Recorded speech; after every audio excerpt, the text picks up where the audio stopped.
Before we approve the agenda, I need to make a addition, upon the presentation, if all possible, for C. We have Sheriff McNeil will make a presentation. May I get a motion? So move. Any questions? Any opposition? All in favor, show of hand, please. Unanimous. Okay, so we're adding up on the presentation after Stephen Benjamin to be Mr. McNeil. Okay. Ms. MacArthur, did anybody sign up? I need to get a sheet. Did anybody sign up? Okay. All right. We're gonna do a sign up sheet. Okay, no problem. Mr. Chair. Yes.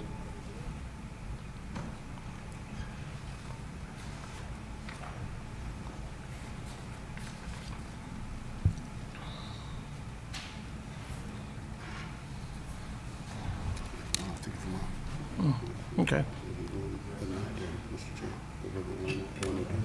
Guess you can ask them Okay. since one wasn't available. Being there was not a sign-up sheet, clerk of council was out. Do anyone want to speak? Nobody want to speak? Okay, gotcha. No problem. Okay, approval of agenda items with addition. May I get a motion? Motion. Second. All in favor? Any opposed? Carried. Approval of minutes, March 12th, 2024, regular meeting. Before the approval, sir, I have corrections on the minutes, please. Okay. Case number 6.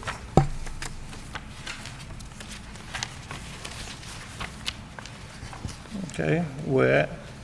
Case 6 was when the election, just for clarification, when you call for the vote, you ask for the yes vote and you ask for the no vote.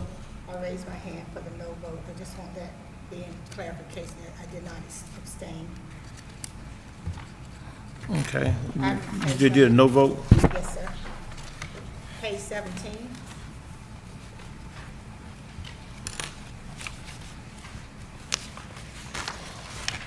Okay. Just want to just make this short correction. It's Women History Month. It wasn't Lady History Month, so it was Women History Month in the What paragraph you on? fourth paragraph. Okay. Just want to make that correction. Anything else? That's it.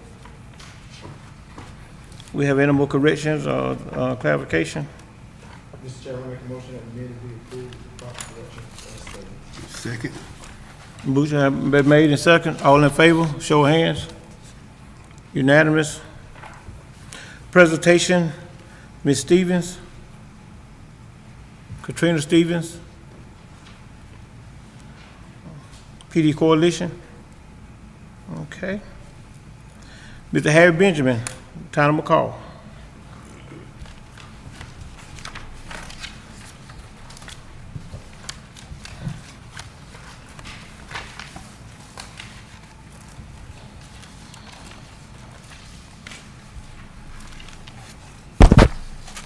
Good evening. I'm trying to make it fast.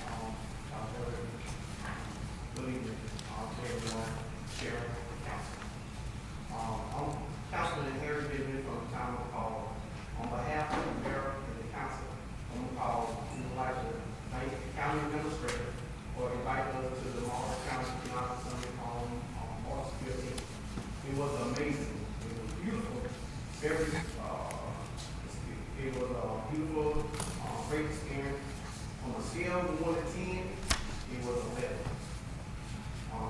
One of the main focal points that night was working together. At this time, we would like to say thank you again to you and your team. Job well done. Job well done.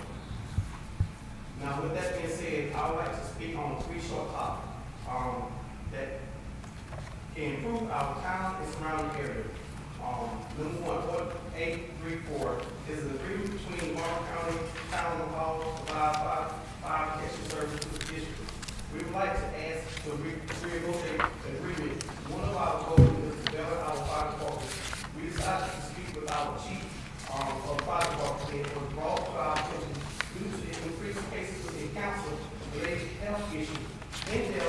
and the fire service, 2 sets of complete PPE turnout gear are recommended. The average cost to replace this is around $4,000 per set. This can help protect our volunteer firefighters and their families when duty is called, and each one of them should have supporting that area. Okay. Number 2, in the middle of February, we sort of renovating our community parks in the town. Our goal is to have 6 pickleball courts, a volleyball area, to upgrade our playground equipment, a new walking trail, a new shed, and restroom put in place. So we are asking for $75,000 from the fund that we require about. We feel that the town as well as the surrounding area could use the park for the enjoyment and beneficial. Everybody will benefit from this as well. Number 3, we are still waiting on to sit down and meet and go over detail about CW Love Park. So going forward, we hope that you will take in consideration all that I'm asking tonight, and thank you for your time. And if I can give you one more minute. Go ahead. I want to address this right here.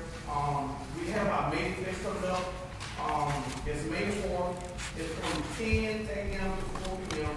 And we will have from 7 p.m. to 10:30. We will have a band. So we got a little band, live entertainment, pie contest. We will have a big deal, food contest, car show, jump ropes, album. We got all this right here. So if y'all have an opportunity, please come out May 4th.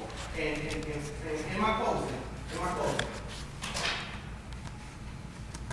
I know it's election time, and it's for everybody. Everybody that's in here, I'm gonna let you. Regardless of how it turn out, we should work together. My whole goal is it's not Democrat, not Republican. We should all come together for the best of our town. We should be one for the people. So I want everybody to understand that I'm not here to hurt nobody. We need everybody to work together. And moving forward, thank y'all so much. Looking forward to working on that part. Okay. Thank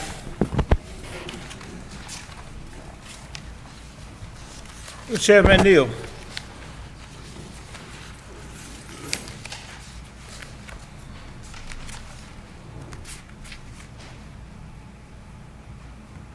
Chair, council members.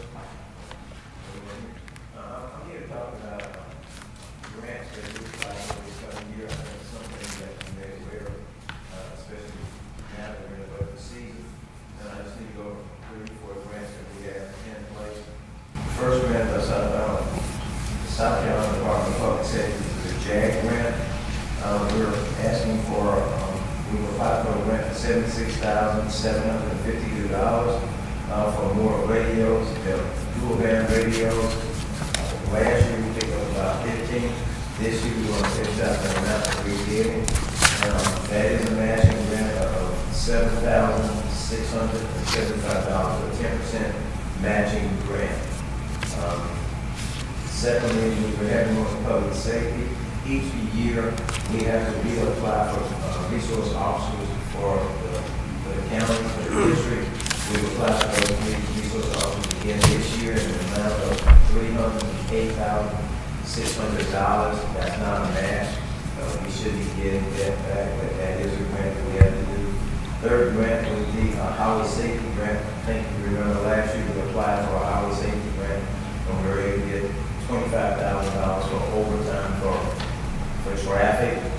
This year we applied for $76,960 allowance that we get, but we applied for $76,960 to do that.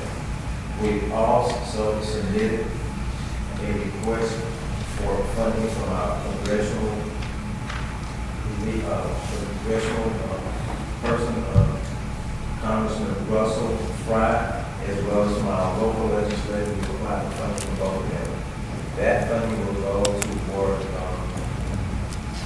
our records management system that we're trying to get in place, along with the backup generator that we need at the sheriff's department, the sheriff's office, as well as funding for cloud and call to help them with some of their needs, especially with the records management system and anything else operationally that we depending on the funding that comes about as a result of that request. Any questions? You said, these grants, you don't apply for them already? Yes, sir, we apply. You're waiting on the response? That should be over in the next down around here, state there. Just to let you know, we did want to present to council because one of them is a matching grant. It's only 10% match of like 7,000. So we wanted to make council aware that that was something that, that they would want to be getting a match for. And that will be going into our next fiscal year. That would be one of the measures. Yes, sir, beginning to, I mean, normally the grants come through in October. No, yes, ma'am. I noticed, I looked at your budget, I noticed the generator, you put the generator in your budget just in case. Yes, ma'am. I'm doing every way just in case if the money doesn't come, it's in the budget. If it comes, then you won't have to use it. And that's the only way we know how to do it. I can't take a chance on putting it in one place. And as you know, if it doesn't come through, my first initial policy is to try to get it outside of the county so that costs the citizens of Marlboro any funds. If we can get it outside, then it helps us. It helps the entire county. Because back on my budget, it's going to be okay. Any more questions? Okay. Thank you.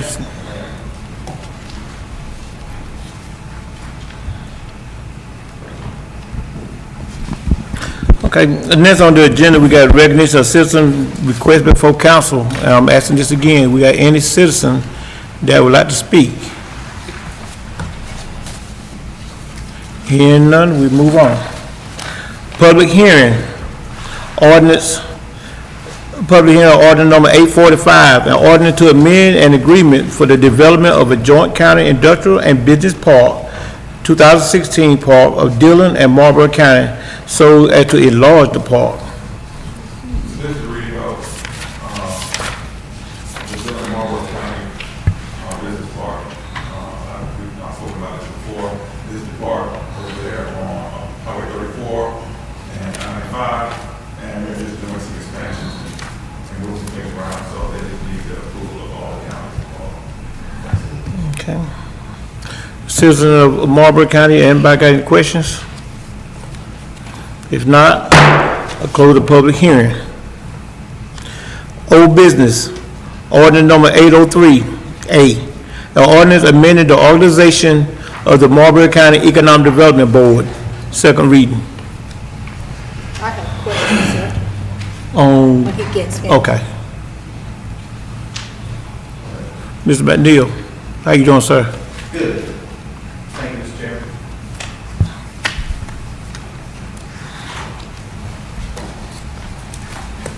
With the public-private partnership, this ordinance actually allows us to have more of the utilities involved in this particular ordinance.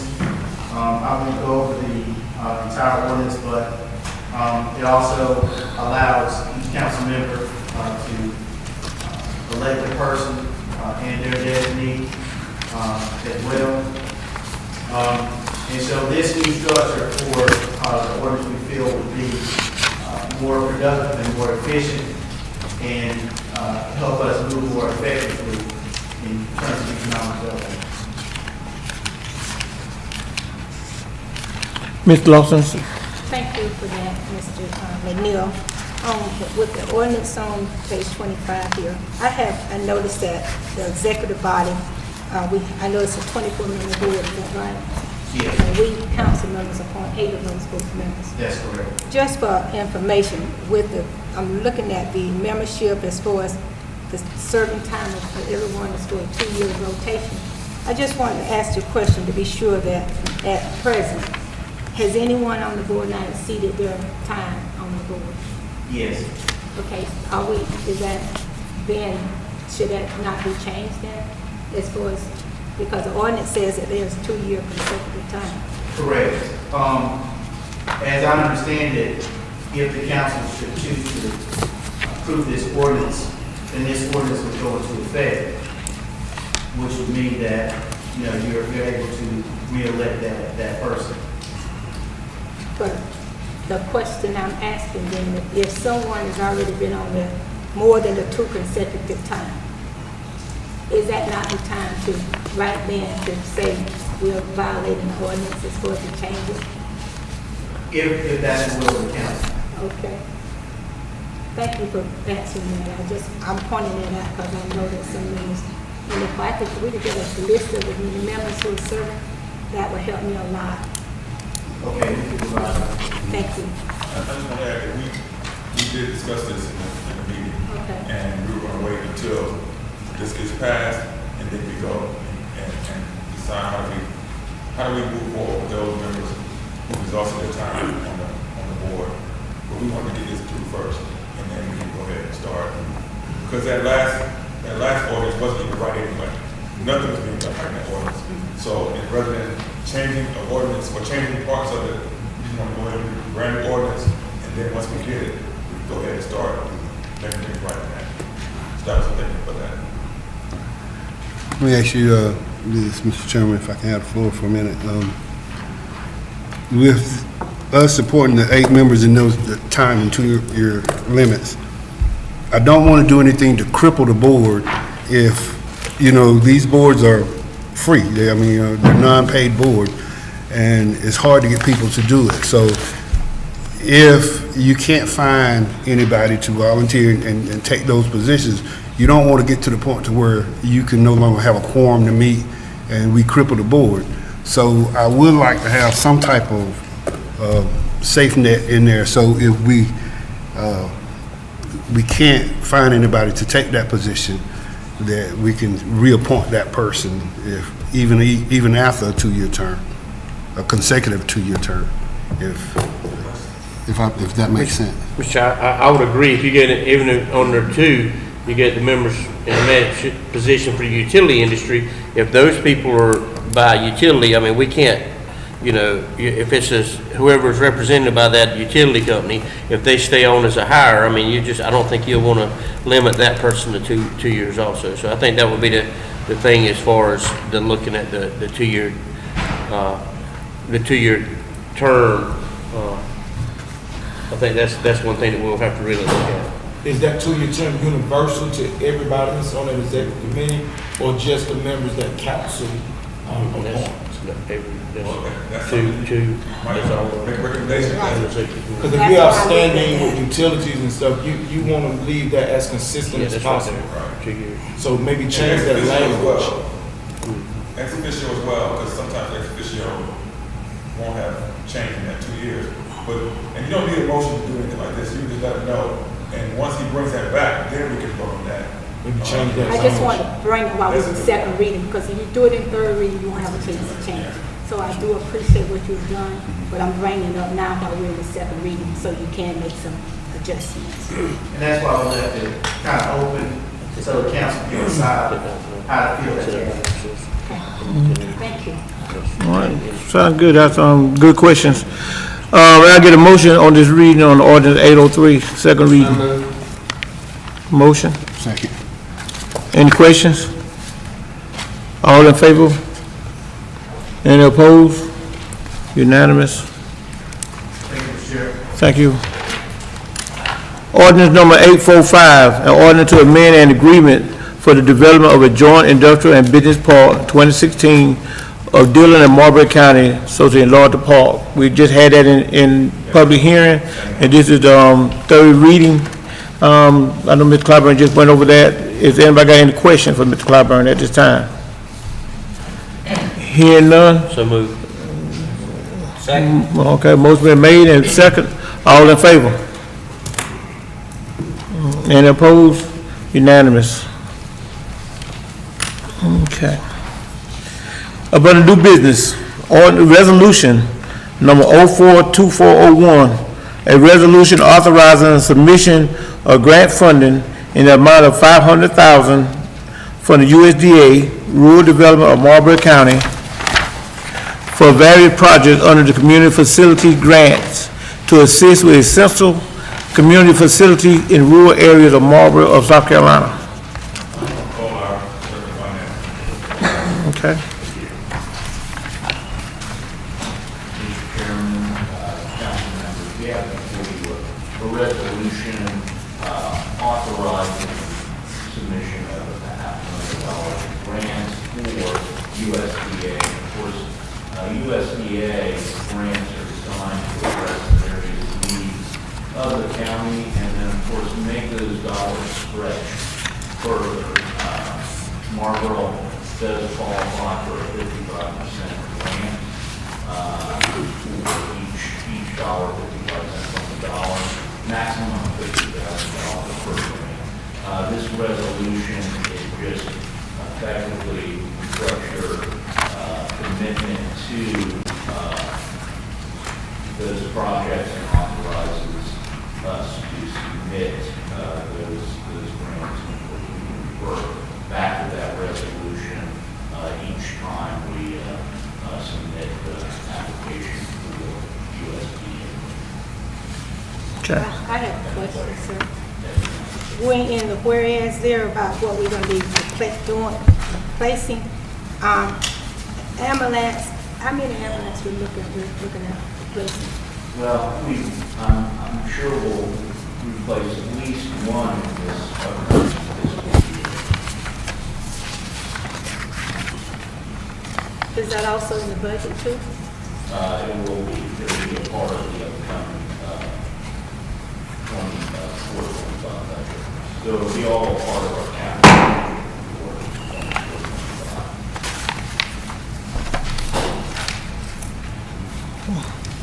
You still have the floor, Ms. Lawson? I'm the year before that, you sir. Okay. Anybody got any questions? Mr. Chairman, so if this USDA grant coming, will we reallocate those funds that's budgeted for those items that will? Any funds that we budgeted in whole where we can effectively shed some of that match will be reallocated. Yes, sir. Okay. So this is not part of the EMS fund? It doesn't come, this is separate from that? It would be separate from that. It would help to supplement the expenditures from EMS for those ambulances, for example. I don't get caught up on a rescue squad. I know a rescue squad is not $500,000, not $500,000, so. We've what- done things like, for example, with sheriff's department vehicles. Those are, 4 of those vehicles were part of the application to USDA. So Another example was the backhoe for public works. So all these equipment-related items, as well as improvements that are being made to our existing facilities, things like replacement of the windows at the administration building. That's already in our budget, but, depending on what the cost is, that would maybe help to offset if there is an increase in the estimate, for example. So, I think this is a great option for the county to continue to submit these USDA grant applications for each individual project, and it's a way we will stretch those dollars further. Okay. I'll get back to you. I'll move we accept resolution 04-2401. Second. Motion been made and second. Any more discussion? All in favor, show of hands. Any opposed? So moved, unanimous. Approval of cooperative service agreement between Marlboro County and United States Department of Agriculture, Animal and Plant Health Inspection Service, Wildlife Service. So this is the contract with DNR that we discussed, and I'll have Mr. Campbell, for the operation, explain that. Okay. Mr. Chairman, members of council, I think you should have in your packet a copy of this. As you know, we've had a major problem with flooding on some of our dirt roads, and a large portion of that problem was because previous administration terminated the grant that we had with wildlife and safety, which caused our dams to be backed up. Beavers was clogging the dams, and now we have a contract in front of us that's a 3-year contract, and we'll pay accordingly to that contract. You'll see the dollar amount in the contract. We ask that the council will vote on this and that the chairman and our administrator will sign this and we can get this started right away. And they will also agree to give us a per diem rate until the official contract goes into effect, which will be July 1. Okay. Go ahead. Question, I think in here it says this is a 5-year contract, is that correct? Does it say, I'm sorry, maybe. It says July 1st, 2024 through June the 30th, 2029. Yes, I apologize, I said 3 is 5, and the reason for that was, we broke the deal in the middle of the contract last time, and they threw all of their stuff off, and so we had to really get in and try to pull some strings to get them to take a second look at, renewing the contract with Marlboro County, because what they do is they kind of hire a guy, they have to get them an outfit, get them a truck and everything, and we split the cost between 2 counties. And when we pulled out, we kind of left them stranded. We're trying to figure out where they come up with the rest of the money for a salary and take care of vehicle expenses. And so the only way to get them to come to the table with us was to put some skin in the game to make sure that we kind of sustain ourselves and our community. Is 5 years the normal time for a contract such as this, sir? That's a question I can't really ask. I mean, can't really answer, but I will tell you that this is a major need, and at this time, we're in desperate need of this, and so I think it behooves us to, at any length, to take advantage of this opportunity. I can tell, 5 years, the beavers are not going anywhere, and this is the service that we need, and I think we definitely need it in the county. I agree. I think we need to yeah, my thing is, we needed this yesterday. So, in our area, the flooding is so bad and those beaver dams are backed up. Is there anything that we can do to get this started immediately? Yes, sir. Once we get our contract, our chairman signs it, our administrator signs it, we can go ahead and get them to come in at a per diem rate, and then July 1, the actual contract will take place. We had a contract there on the desk, and once we get approval from everybody else, Mr. Clyburn and myself will sign today, and we give everything to Mr. Campbell, and the ball will start rolling. Do we need a separate motion on the per diem rate or just on both?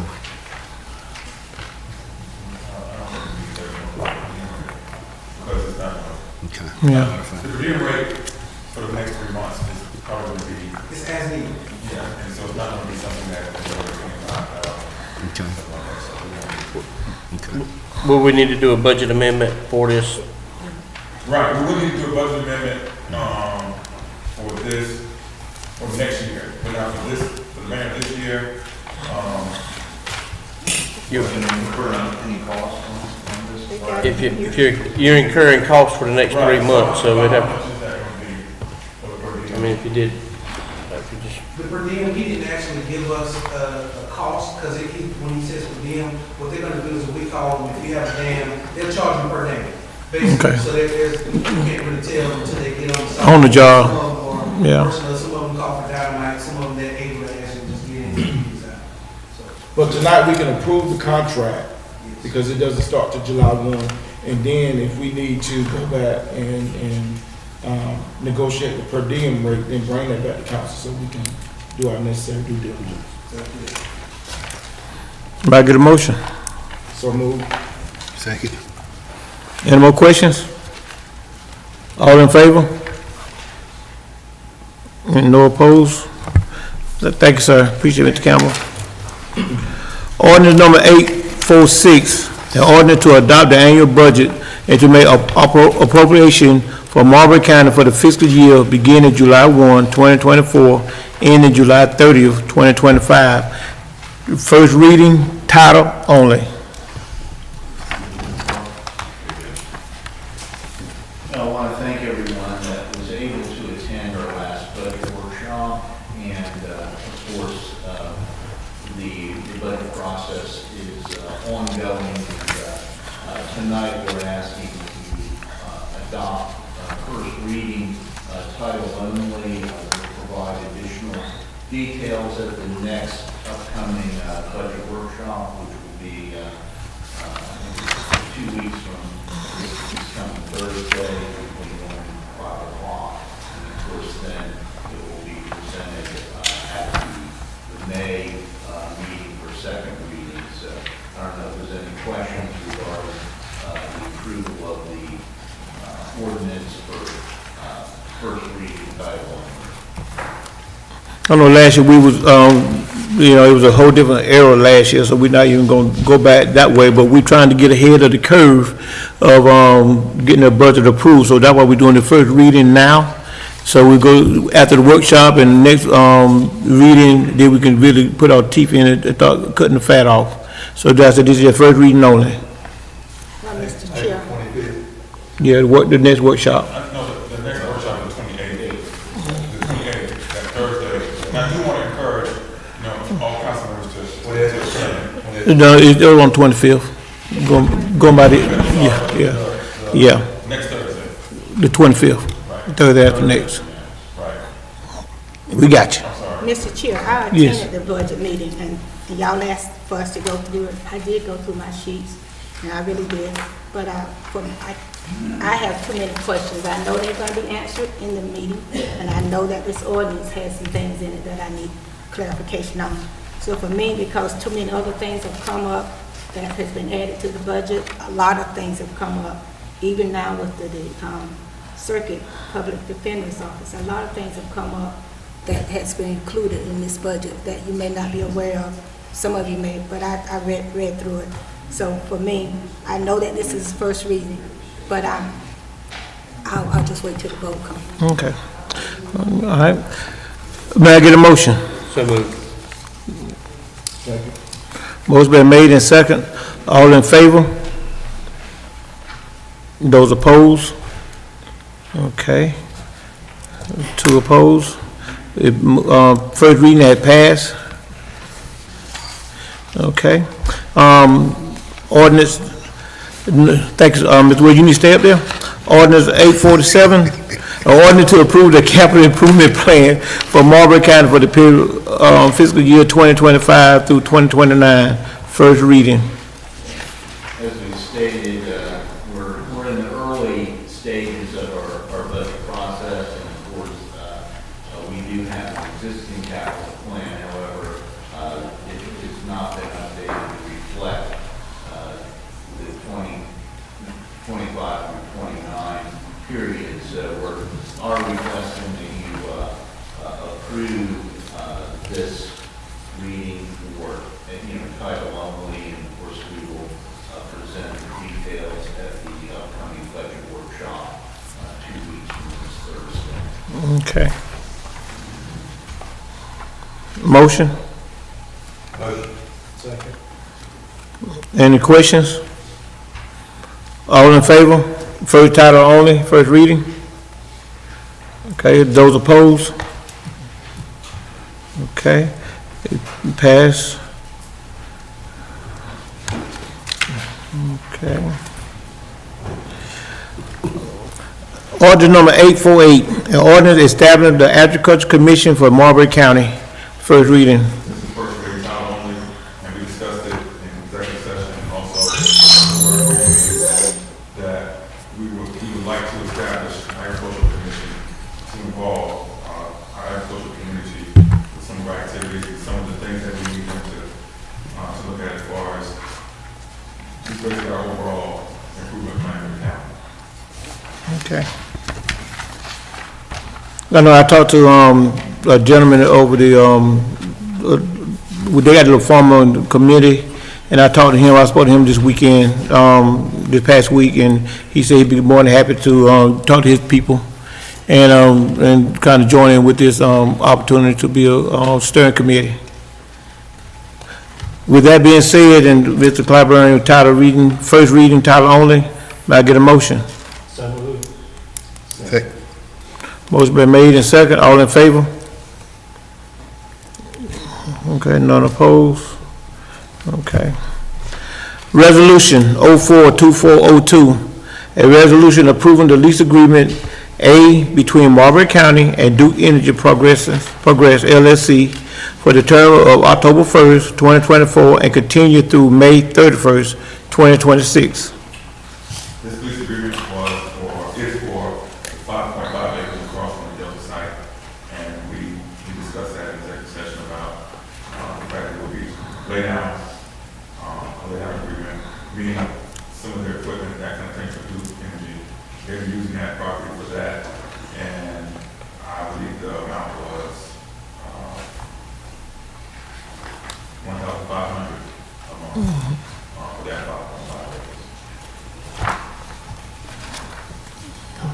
accept, approve resolution 04-2402. Second. Motion been made and second. Any questions? Any discussion? Show of hands, vote. I'm going to abstain, sir. Got one abstain. Okay. Motion passed. Resolution 042403, a resolution approving the lease agreement B between Marlboro County and Duke Energy Progress for the term June 1, 2026, continued through December 31st, 2027. So instead of doing a 3-year lease, they wanted to break up this way where it's just 2 separate lease agreements, but it's the same exact lease agreement. Okay. It just extends it on. Okay. Any questions? Explain that again? So if you look at the dates of the first one ends May 31st, this one, 2026, this will begin June 1st of 2026. It's basically a 39-month agreement in total. Continuing. We broke it up, the first part and then the second part afterwards. Just a companion, Just continue.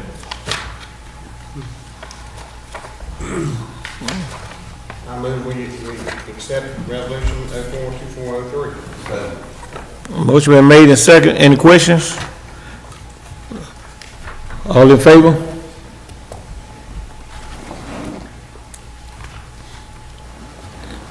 Any opposed? I'm abstaining. You abstain?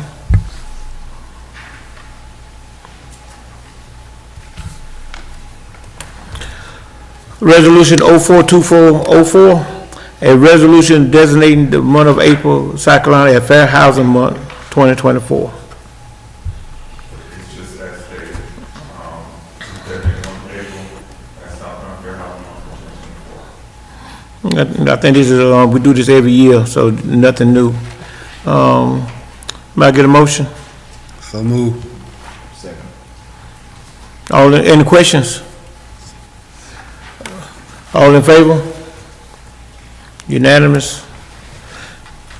Ordinance 841, an ordinance approving the Boros property abatement request by First Industrial B&L LLC for the property currently owned by Marlboro County located on 239 Maple Street, Benfield, as a part of the property transfer agreement, including the property location at 620 Gibson Avenue, Benfield, owned by First Industrial B&L LLC. First reading. So this abatement request is for the company that, and we talked about the company that's going to be trading 75 acres on North Cook to us in exchange for the borough site, which we know that we've been trying to get entry in. But they want to take the borough site. They're going to fix it. They're going to do everything to do. They have people that are looking to get into that. And so what we talked about before was that North Cook property is something we're going to use for our residential development initiative. And so what we're asking for is what we talked about again in the planning meeting, is the abatement based on the fact that they did everything that they said they were going to do. They did all the testing for both properties. They looked at finding the different water lines for the borough site, something we had to do anyway if we're going to move that property. And they did all that, and they even fixed some of the columns inside there. I think the last tenant that was in there, they were not going with some of the columns that were there, and they fixed a couple of those. But the total abatement, we're looking at the property value right at $30,000, and so the property taxes would be somewhere in the neighborhood of $9,000 for that type of property. And so he's looking at a 0%, 33%, and 66%, which means a total savings of $18,000 with that abatement. And he spent, I don't have everything from him yet, but he spent well over $35,000-$40,000 to try to make this deal go through, as we talked about before. He was going to do all the work. He was going to do the testing. He was going to be, going back over DHEC to drop that residential development, the restriction from that North Cook property, and he's done all of that. But this also is based on once we get that paperwork from him and get that, then we would be able to go ahead and grant that, as we had already talked about. Okay. This is contingent on everything cleared on Cook Street. Yes, yes. And actually, I'm still waiting. He sent a copy of the DHEC, but they had to sign everything, so that's why I didn't bring it. But DHEC will get that signed, and that residential restriction will be dropped from that Northwood property. He's done the testing, it's come back clean. He actually did the testing back in 2018, and it was clean. But I requested that he do it again, just in case, and he did that. He had no problem doing that, so. This is probably Everside. No, this is the property, well, no, this is the one. Laura property. They had it originally. They only, Okay, we're talking about rural side, they side. just stored, they used it. Right, Leased right. it. They leased The it. property that he tested for us is the one on North Cook. Now, the one that he actually did the water line test, the gas line test, that is the borough site, the one that Harris was in. He did all that testing for us. You know, something we were gonna do anyway, like I said, so he did that at his expense. And that's why, you know, we talked about before, he's gonna do all the testing, he's gonna do everything that we were gonna do anyway, then we would, you know, let him get that, get him on the back. First Industrial B&L, they're currently looking for a tenant to go in there. Yes, they are. Industrial. So it's light industrial, which means it's, light manufacturing or warehousing. And so that's typically what's been there in the past. But the real issue there is the blight. It's a really bad looking site in the city, and it just reflects badly. And he's actually been trying to get that cleaned up. He's gonna start getting that cleaned up as soon as he can, you know, we can make that deal with him. Okay. We got any more questions? For clarification, sir, what reading is this? First reading, title only. So that's on the bottom of the sheet here, says different for the reading. Does yours say first reading? Yeah, I'll say first reading on my sheet. Maybe mine doesn't say. Okay. that. I'm gonna have the right dates on it. Okay, yes, ma'am, this is just the first reading. Okay. Okay, we got any more questions? Will I get a vote, please? So move. Second. Motion been made and second. Ordinance number 841, all in favor? Unanimous? Okay. Town of McCall, request for $75,000 to be used for upgrade to the town parks, including playground equipment, rubber mulch with borders and new picnic shelters and bathrooms throughout the image campaign. Now, I just wanted to make a clarification on the ordinance that was passed by this council. This is before I was here, but it states that 75,000, if I'm correct, it's supposed to be a match to the grant for approved projects. Is that what you Right. understand, right? Right, approved projects. Okay. So, I just want the town of McCall just understand that, you know, I know we awarded others too, but they had the same stipulations as well. There has to be a match to some grants, and it's up to 75,000. We have no problem letting you get what you're supposed to get, but based on what was passed, we do need you to make sure that you start, you know, applying for the kind of the grants, and then also make sure it's an approved project. And what you stated before, I mean, that sounds like a really good project, so, and we'll be glad to, you know, we'll be glad to approach you about some different sources, and make sure you can get that match fund. Okay, so that's, Yeah, okay. I don't think, We're on the same matching funds that we sent. Claudia, right. yes, Right. It's the same one. Right, same. okay. Same one with that. Yeah, yeah, should we have to approve, a vote on this? So I'm not sure, that's why Yeah. we talked about it in the. Exactly. And so, Okay. I don't know, I think want the city of McCall come with, your proposal and so forth and present to, the administrator. We'll put it right back on the agenda. And when everything checks out, we'll tell that man right there, Mr. West, cut you a check. Now, and Ms. Park, that was, It's designed to be a reimbursement to, Yeah. like that. After the project is completed, it's designed to be a reimbursement. Okay. Is that, Expectation is that the actual project will be completed prior to actually, the county Did we do the last one like that?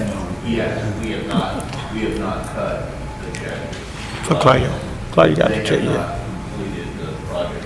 Right, you understand that same way, right? So we have not cut a We have check. not cut the check. The funds have been committed, but no payment is committed. But the project hasn't been completed, right? That's correct. And all of this is in the budget. Yes. With all due respect, I thought that these monies here was designed to go to a grant that was already awarded, and if they needed a match to that grant, then this $75,000 would go towards that match. Right. Up to $75,000 would go Correct. to that match. Can you complete a project without the funds? What I'm saying, we're requiring them to complete a project that they may not have the funds to even get the grant because they can't get the match. And you know, our clerk counsel is here right now, but and she's looking at trying to find that exact language that was used because, you know, I hear someone say it's supposed to be a match, and I hear it's supposed to be an approved project, and some say both. So we need to get that exact language that was used when that vote was made. We updated that language primarily because we knew the situation of some of our cities who could not Okay, so- apply for grants because of situations. So we amended that language when we awarded the money to Clio to be able for them to be used for purposes that they think is deemed appropriate for their cities. Okay, so if that has been amended, if that language has been amended, then that's. That was my impression that, you know, we amended that language. That's why we approved for Clio. When they presented their proposal, we approved to have that money allocated to Clio because of that purpose. But Claudio did brought a proposal. Yeah. Right. They did bring a proposal. Yeah, Claudio did bring a They proposal. also brought some other outside revenue into the project because the municipal association did approve a small grant for that project. Yeah, we would do the same thing, you know, we're gonna stay, transparent. Yeah, we would stay transparent and everything, so, That was one of the things, to be consistent with what we did before, so. consistent, and transparent, yeah. We need to make sure, you know, we have the right numbers from the Clio, so we can make sure that, and then, again, just, make sure that we get an approved project, and get the first part of it done, as far as the research and invoicing and that kind of thing, estimates, and then we look at, you know, the grants and that stuff, and then we look at, come back to council and get, Okay, or get a commitment to that money, that's. okay. All right, so there'll be no vote taken on, J? Move that we table it. Yeah, this table, J. All in favor, can I get a motion to table J? I just did. Can I get a second? Second. Motion been moved and second that we table, Town of Claudia request, Town of McCall, request for $75,000. All in favor? And opposed? One opposed.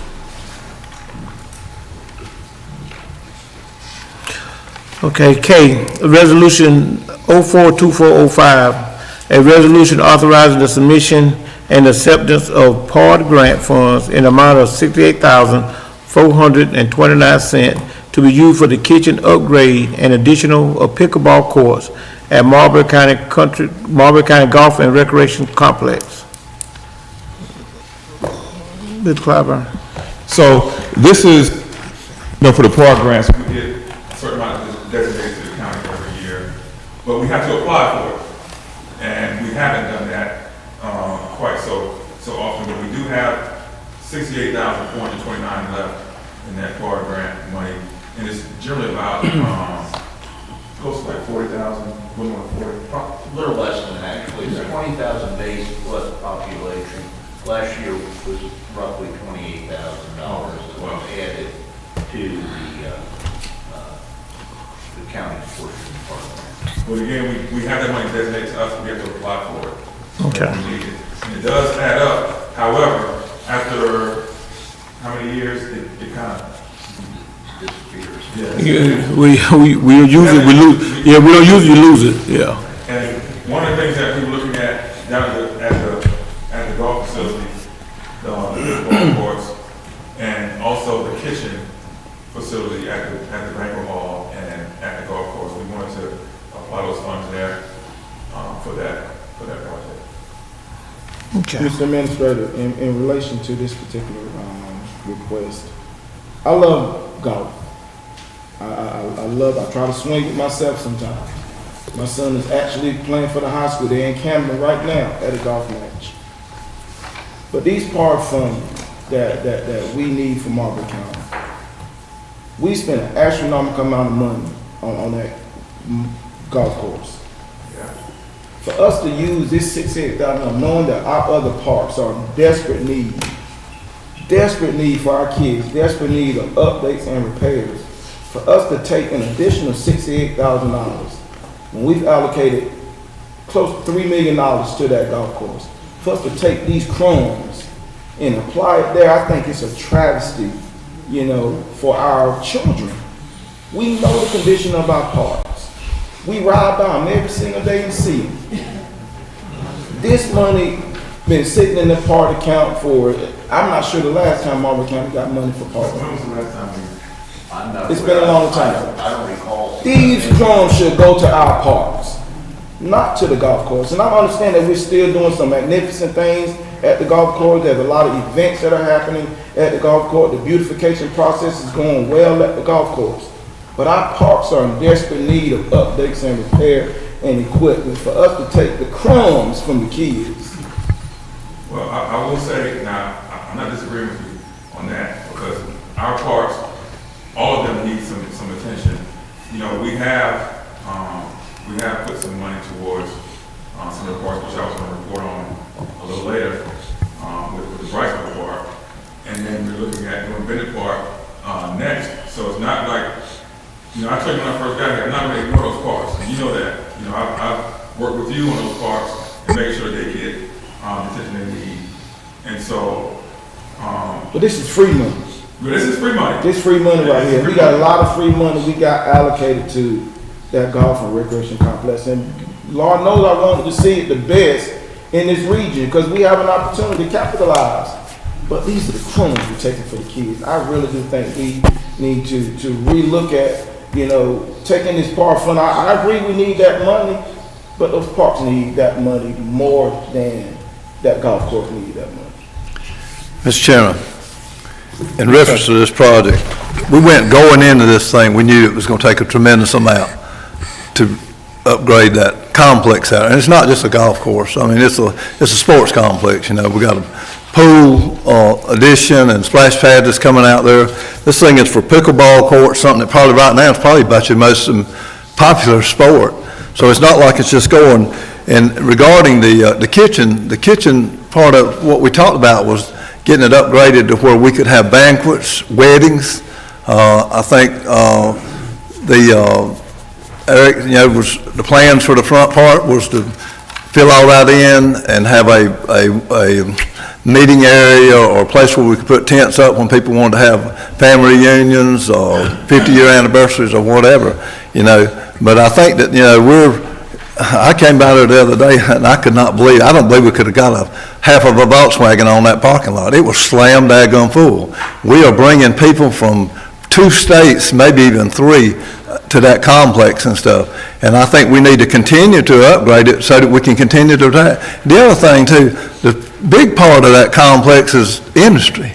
Every industry that comes in here, that's one of the first things they want to know is what kind of complex you have for golf or whatever. That's basically one of the first things they ask. So I just think that I agree with Doctor that we need to make whatever necessary arrangements we have to upgrade our parks and stuff. But this project here, I think, is going to reap big dividends for the citizens of this county down the road, particularly when you look at an industry that comes in here, and that might even be the selling point to get them to land here. Well, let me say that, yes, the golf course has been one of our better facilities in the county.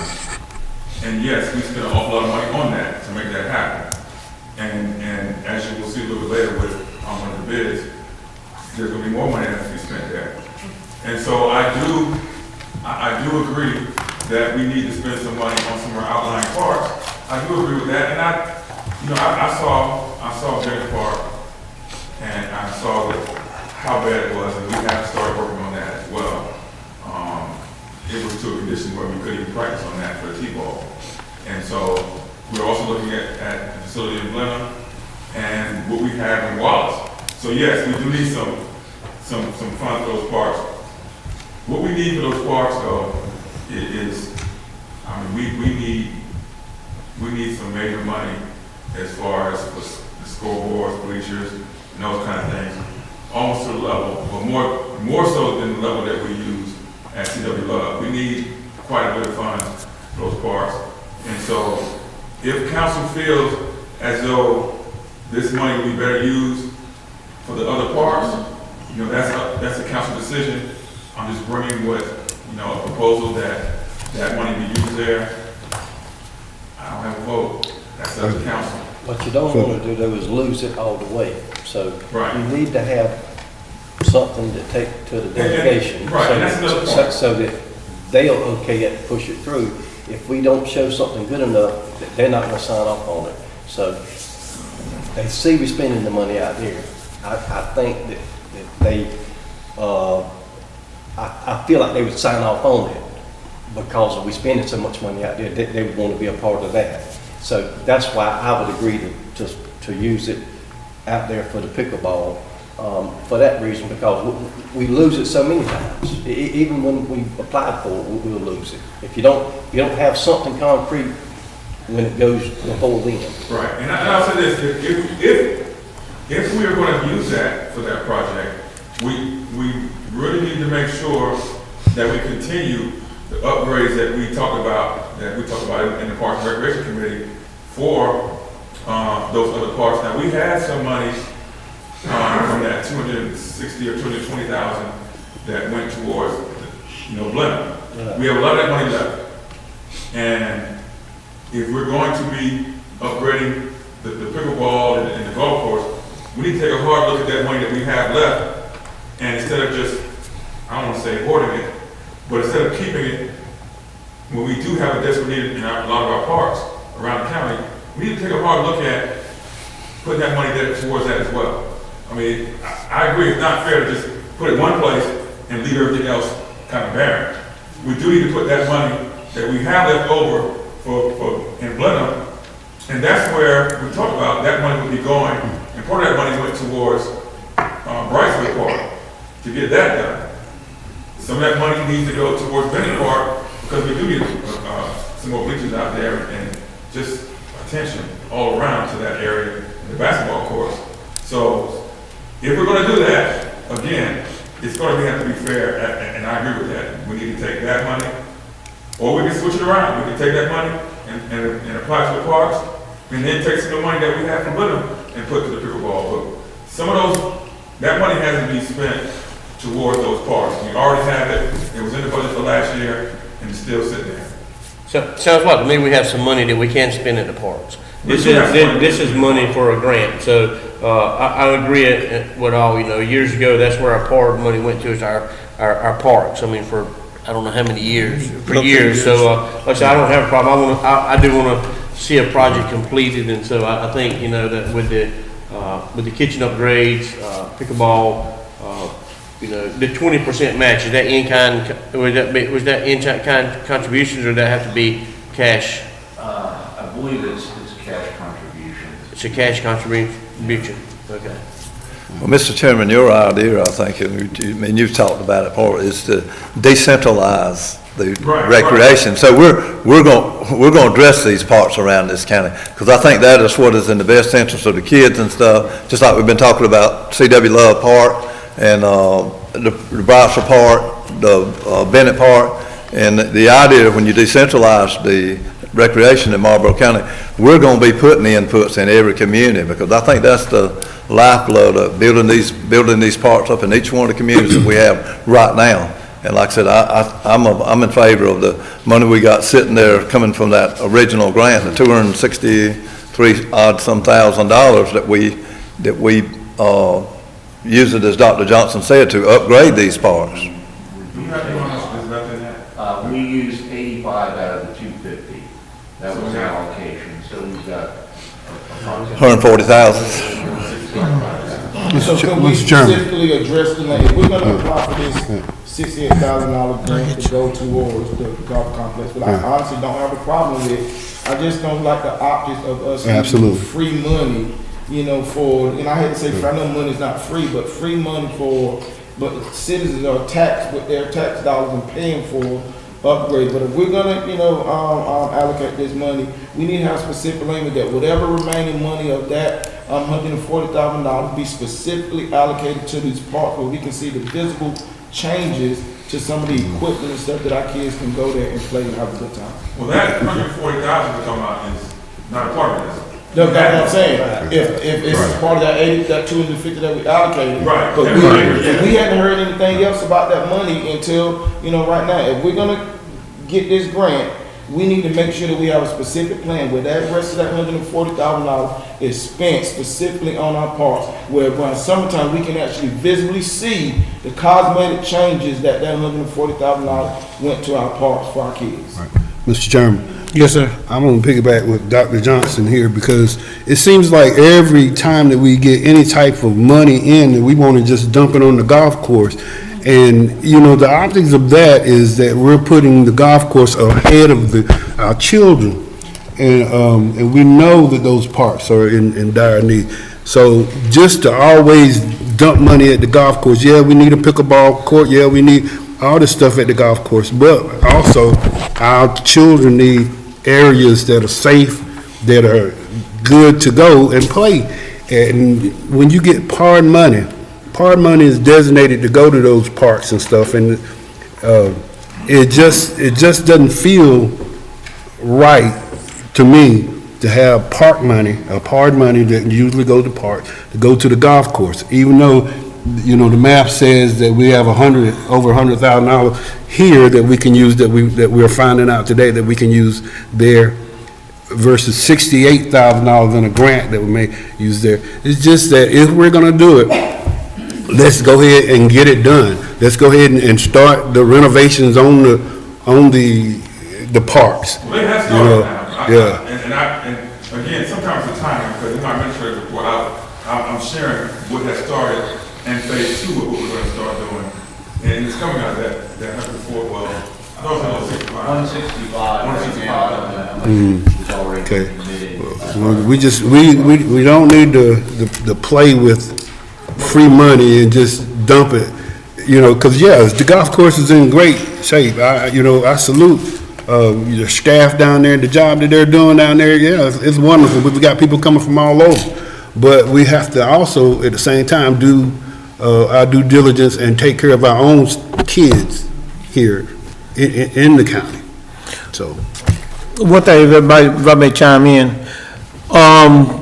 the free money, PARD money, as we classify it as, is got guidelines, rules and regulation. The $140,000 that is already set for recreation, we can do what we want to do with it. In PARD money, you can buy nails, but you can't buy a hammer. You can buy paint, but you can't buy the paintbrush. Anything you could take away from what you're building, PARD will veto it. So that's why when you do PARD money, everything gotta be centralized, identified exactly. There's no waiver, there's no gray. I say, you're gonna build a dugout, you can't use it all, you can't buy a hammer. You can buy nails. You buy screws, you can buy no wrenches.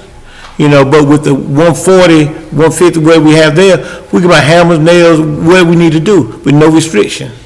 So that do makes a difference. When you request for PARD money, they want you to give you everything in detail. Exactly what you're gonna build, how you gonna, what could be taken away. If anything be taken away from that project, they scratch it. But the 68,000, yeah, you're right. That is the flagship. Our recreational complex and benefit is the flagship for Marlboro County.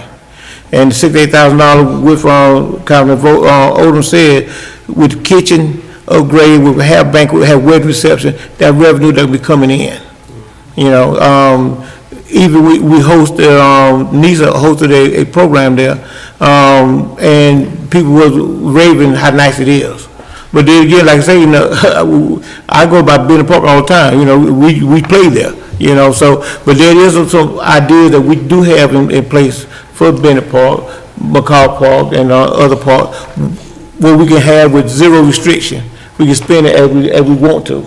And I agree with Dr. Johnson also, is that we need to make sure here as a council that if this was 68,000 go to the recreation facility, the other money gonna be allocated to the parks for projects that each park wanna have and go from there, you know? Cause with $68,000 in 4 or 5 parks, you ain't doing too much with that.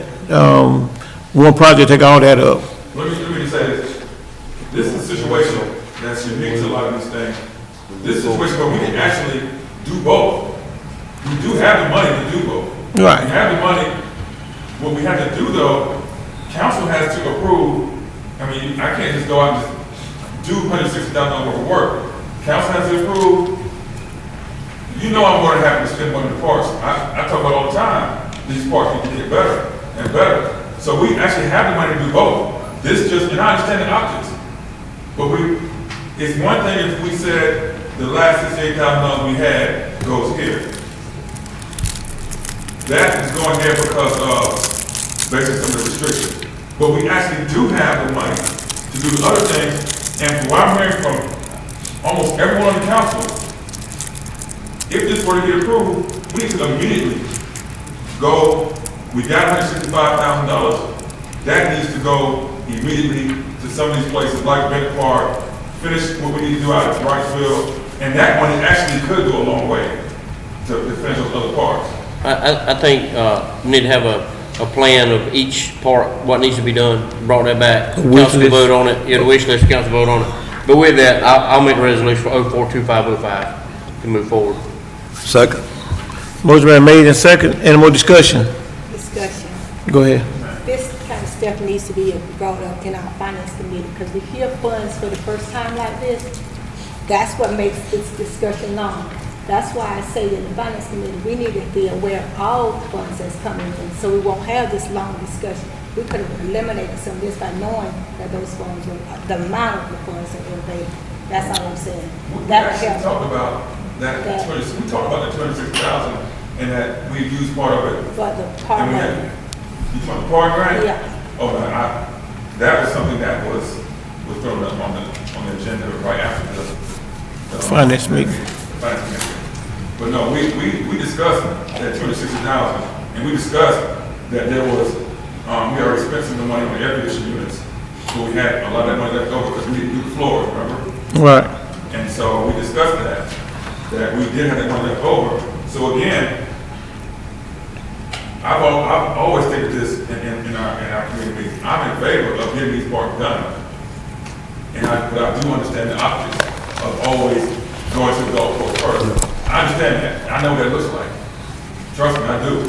But in this instance, I think it's an instance where, because of some of the restrictions of the park, and because that project was just presented first, is why it comes up now. I have no problem in our next meeting, because we have to have another call meeting. I have no problem with having a plan available to spend that 165,000, or to make sure that something is designated for that. No problem, because I already know what we're gonna propose. Okay. It's part of my administrative report, what I was gonna talk to you about as far as that. Any more discussion? I'd like to say, I'd like to see council do a unanimous support for this project. I think it would send a strong message to our legislation that's going to give us this money. And then make a plan for that 140, Right. that 160. I will say this about that. To ask council to go unanimous, and sometimes people may have some reservations about that, it would require some faith that when the other things happen for the other parts, that we go unanimous as well. You know, I don't think we can ask people to go unanimous for this and then not go unanimous when we say we're gonna put the rest of the money into Bennett Park and Wrightsville Park and down the Glen. That needs to be reciprocated. That's all I'm saying, it needs to be reciprocated. If we're gonna do that, it needs to be reciprocated to when others have things they wanna do, we gotta do that as well. But all the parks that we're talking about, they need to be evaluated so that we can get Brightsville what we need to get that park up to where the most people can use it, Bennett Park and whatever, you know. Man, we So- didn't evaluate, we just got, Yeah, we we did did evaluation. evaluation. We don't need no evaluation, y'all quit with this right here. We need to do what we say we're gonna do, put the money where it needs to go. I'm in Right. favor of this particular project. Like I said, I want to see the golf course, grow and continue to grow and be a flagship for our, county. But at the same time, we still need to take care of our parks. And if we're saying we're gonna, vote in favor of this grant, we need to be definitely, putting that money into our parks. We don't need another study. Nobody don't need to come into Marlboro County from Virginia, from no other place, and tell us about what we need in Marlboro County, because we are intelligent people who drive by these parks every single day, know exactly what we need. Let's use the money that we already allocated and give our county administrator the liberty to be able to help upgrade our parks. Okay. I will say- Anybody got anything else?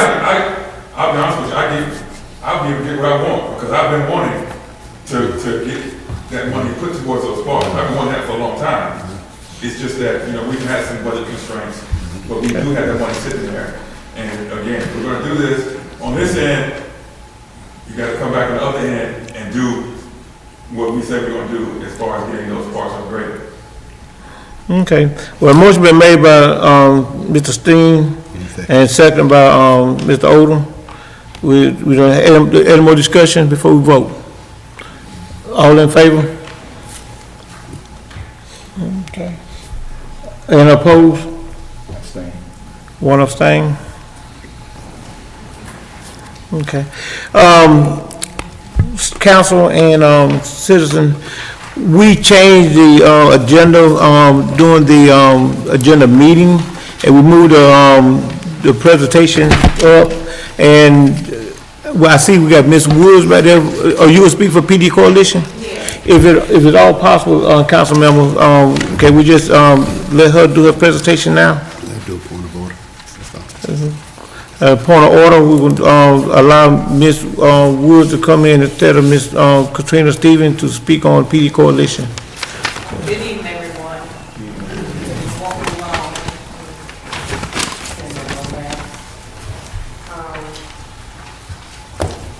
Thank you all for giving us the opportunity to speak. April is Sexual Assault Awareness Month and Child Abuse Prevention Month. And in that, we come every year to speak at our governmental meetings. And just to let you all know, our theme is stand up, don't stand by. I see a lot of decisions are being made in Marlboro County, but that's one decision we all can make, all right? When it comes to sexual assault and when it comes to child abuse, that's not the bystanders. You hear what I'm saying? And it's very important that we understand that these things happen in our community, okay? We see it and we know it.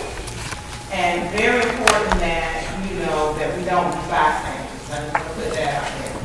And with that being said, I want to say thank you for the county and your full support of Nice Lemonade Stand.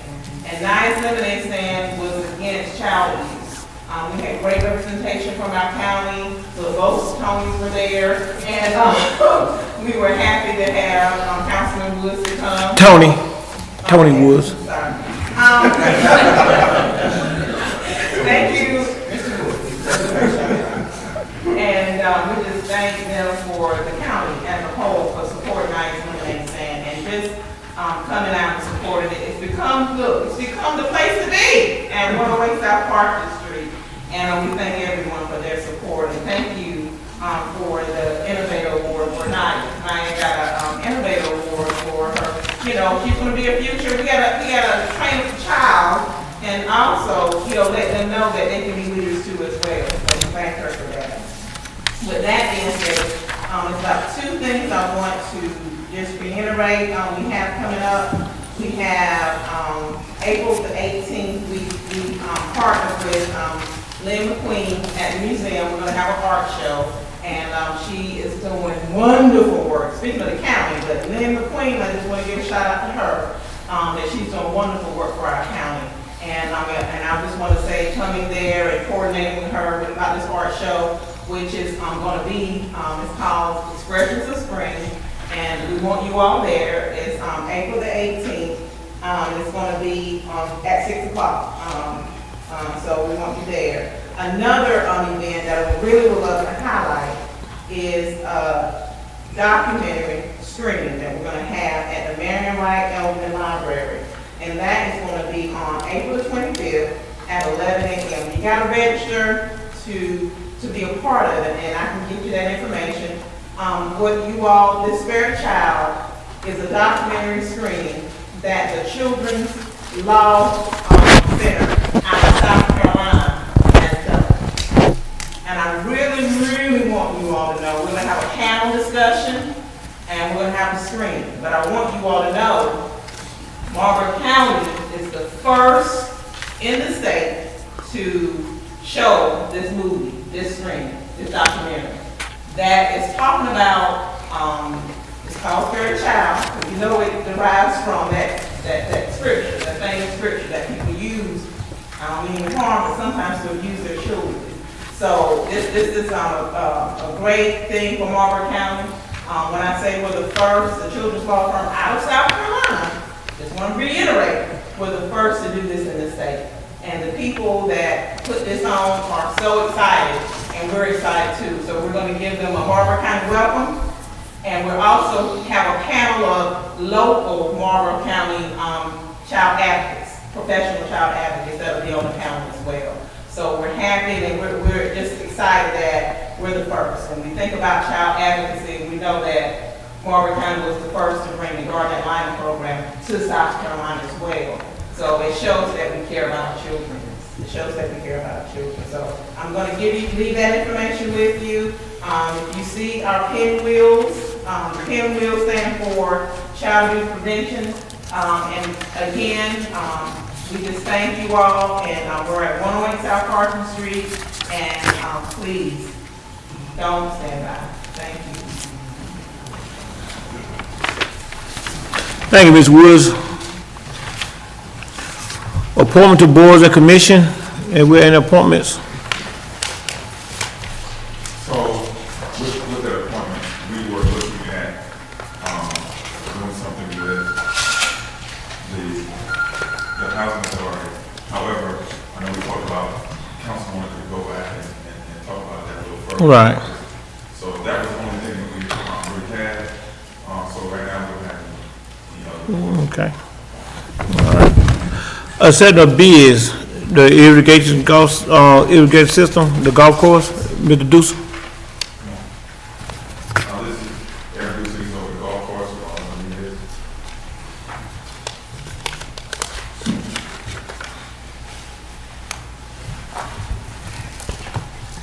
Good evening, Mr. Chairman, members of the council, county employees, and visitors here tonight.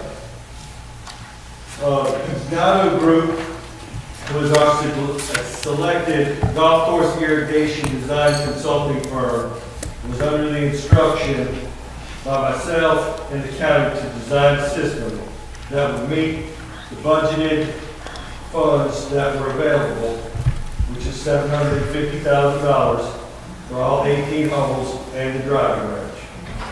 Mike Pignato stated that was a very tight number, but he wanted to give the golf course the best coverage that he could and still fit within the budgeted numbers.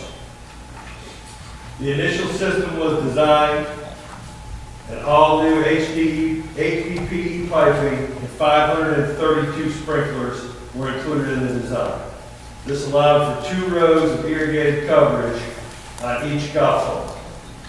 We had 4 contractors that came to our qualified, excuse me, and 4 contractors, all of which were qualified golf course irrigation contractors that were in attendance on our pre-bid meeting February 20th of this year. Of those 4, we had 4 respond that tendered their bids to the county. Spence Golf Irrigation was the low respondent at $1,074,000. The Pignato Group then looked at what we could do to the system without using inferior products, but simply lessen the quantities. The plan we developed, and again, to meet the budget, was to irrigate all the golf holes from tee to green with a single row of sprinklers. And pending approval of the bid, the plan would like to be sent back out to the Spence Golf for repricing, which would be handled as a change order deduction from the original bid tendered once we go to contract. We are currently in the repricing phase right now and feel confident we will be close to the $750,000 budget. Once that number is finalized, pending approval, Spence Golf is looking at a late May to early June commencement with completion by mid to late August. So I bring before you the Spence Golf Irrigation Group bid of $1,074,070 for your consideration to be voted on, and then change order deduction to fit in our budgeted number of $750,000. In summary, the qualifying contractor would be awarded the bid and the plans will be scaled back by our consultant with a change order deduction to keep the project within the budgeted amount. Thank you so much for your support over the last year. I've been here a year now and it's gone by like that. And I think everyone that's come down has seen what we're trying to do down there to improve the complex for the county. So I'll take any questions that anyone has. Mr. Chairman, Yes, sir. my question is that legal for us to do? We can accept the bid and then change it and let them go for a lower product? Yes, it would be like if there was a building that was built and then a wing was taken off of it. It would be. I understand that, but since we're in the bid process, is it legal for us to change the dynamics of what we want bidded on now and not allow the others to make a bid for that as well? Yeah, they were the low qualifying bid, yes.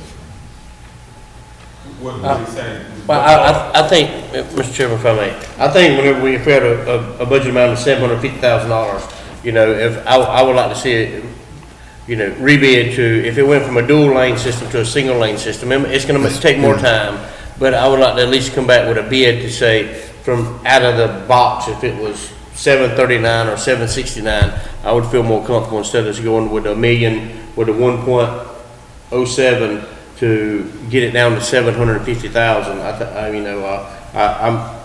I would like to see just a bid process of get everybody a chance to run a single line and find out what the bids will come back to. Right. Because, I mean, from what I gather is just, you were going double lines on each side of the fairway all the way down, so now you'll go one down the center and sprinklers off each side. I mean, One down the center with heads down the middle. heads down the middle to cover the full course. Well, it covered all the short grass, yes. Yeah, okay, yeah. So in essence, you changed the proposal then from when everyone was given the proposal, what was put out there, right? It would be awarded and then we would scale the system back, yes, ma'am. Everybody was aware of that? Right. I'm sorry. Like you said, everybody was, every No, company that bid knew that they would, whatever the low bid was, we would take it and then change it and then award it to somebody else and then just, No, we did not. That was our advisement from our consultant who has done that in other systems. Mr. Chairman, I just think like Mr. Steen said, in fairness to, since we're still in the bid process, in fairness and keeping the county above all legal ramifications to rebid it out, because we changed the whole thing. If we're only going from one set of sprinklers to two sets, nobody bidded on that. Apples to apples, oranges to oranges, is that what you're saying?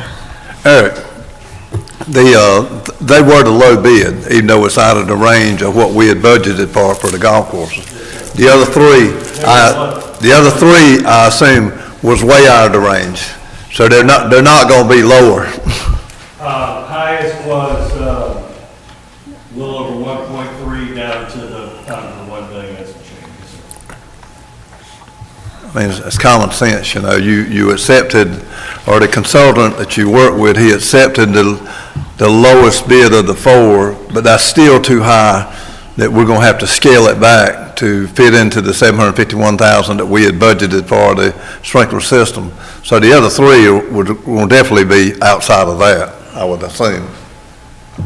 And that's fine, if that's the pleasure of the council, if that's the pleasure of the council, then I will contact Mr. Pignato in the morning, and we can go ahead and put it back out to the, I got you.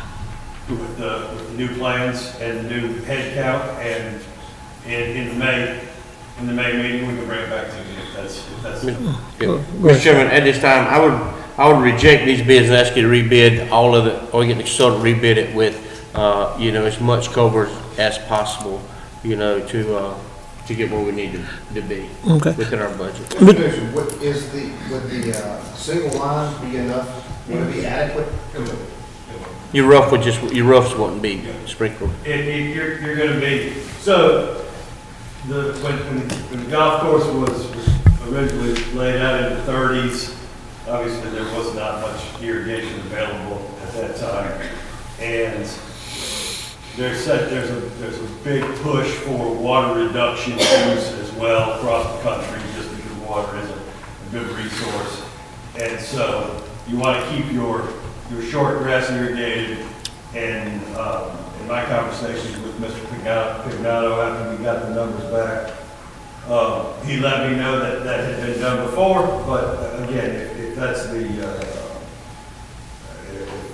the council's decision, then I have no problem. That's why we pay a consultant. So, and I will pass it along, and that may, the only drawback is it will just lengthen the start date of it. Mr. Dusa, isn't the time, if we go with it now, wouldn't that be the peak of your season? May, June, July, and that the peak of golfing? So, The system is not dug in, it's plowed in, it's vibratory plowed in. okay. So they'll keep playing? Oh, yes. Okay. We've got closed out one hole where they're working, but you know how to close. Yeah, okay.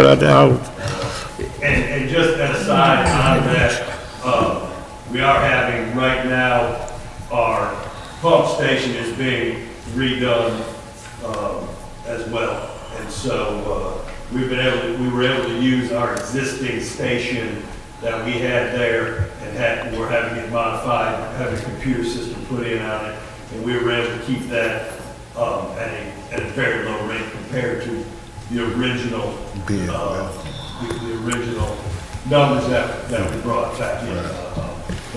So that's going to save us roughly about $130,000 by using our existing station and what we've got and having it retrofitted.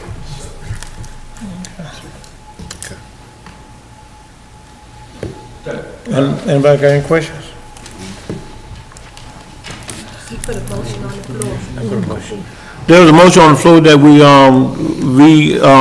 rebid everything out. Did we get a second? I rejected the. Clarify the motion again? I made a motion we reject all bids at this time and rebid it out for a single. Single lane, single irrigation. Second. Okay. Motion made and second. All in favor? Unanimous. Okay. Mr. Deuce, you can make that call in the morning. Yes, sir. Thank you, sir. I'll send an email to you. Okay, thank you, sir.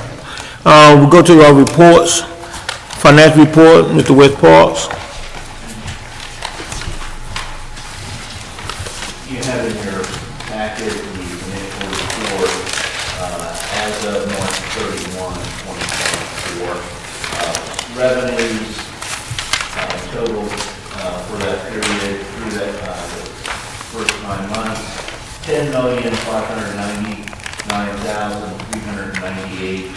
In comparison with $10,722,213 for the 9-month ending March 31, 2023.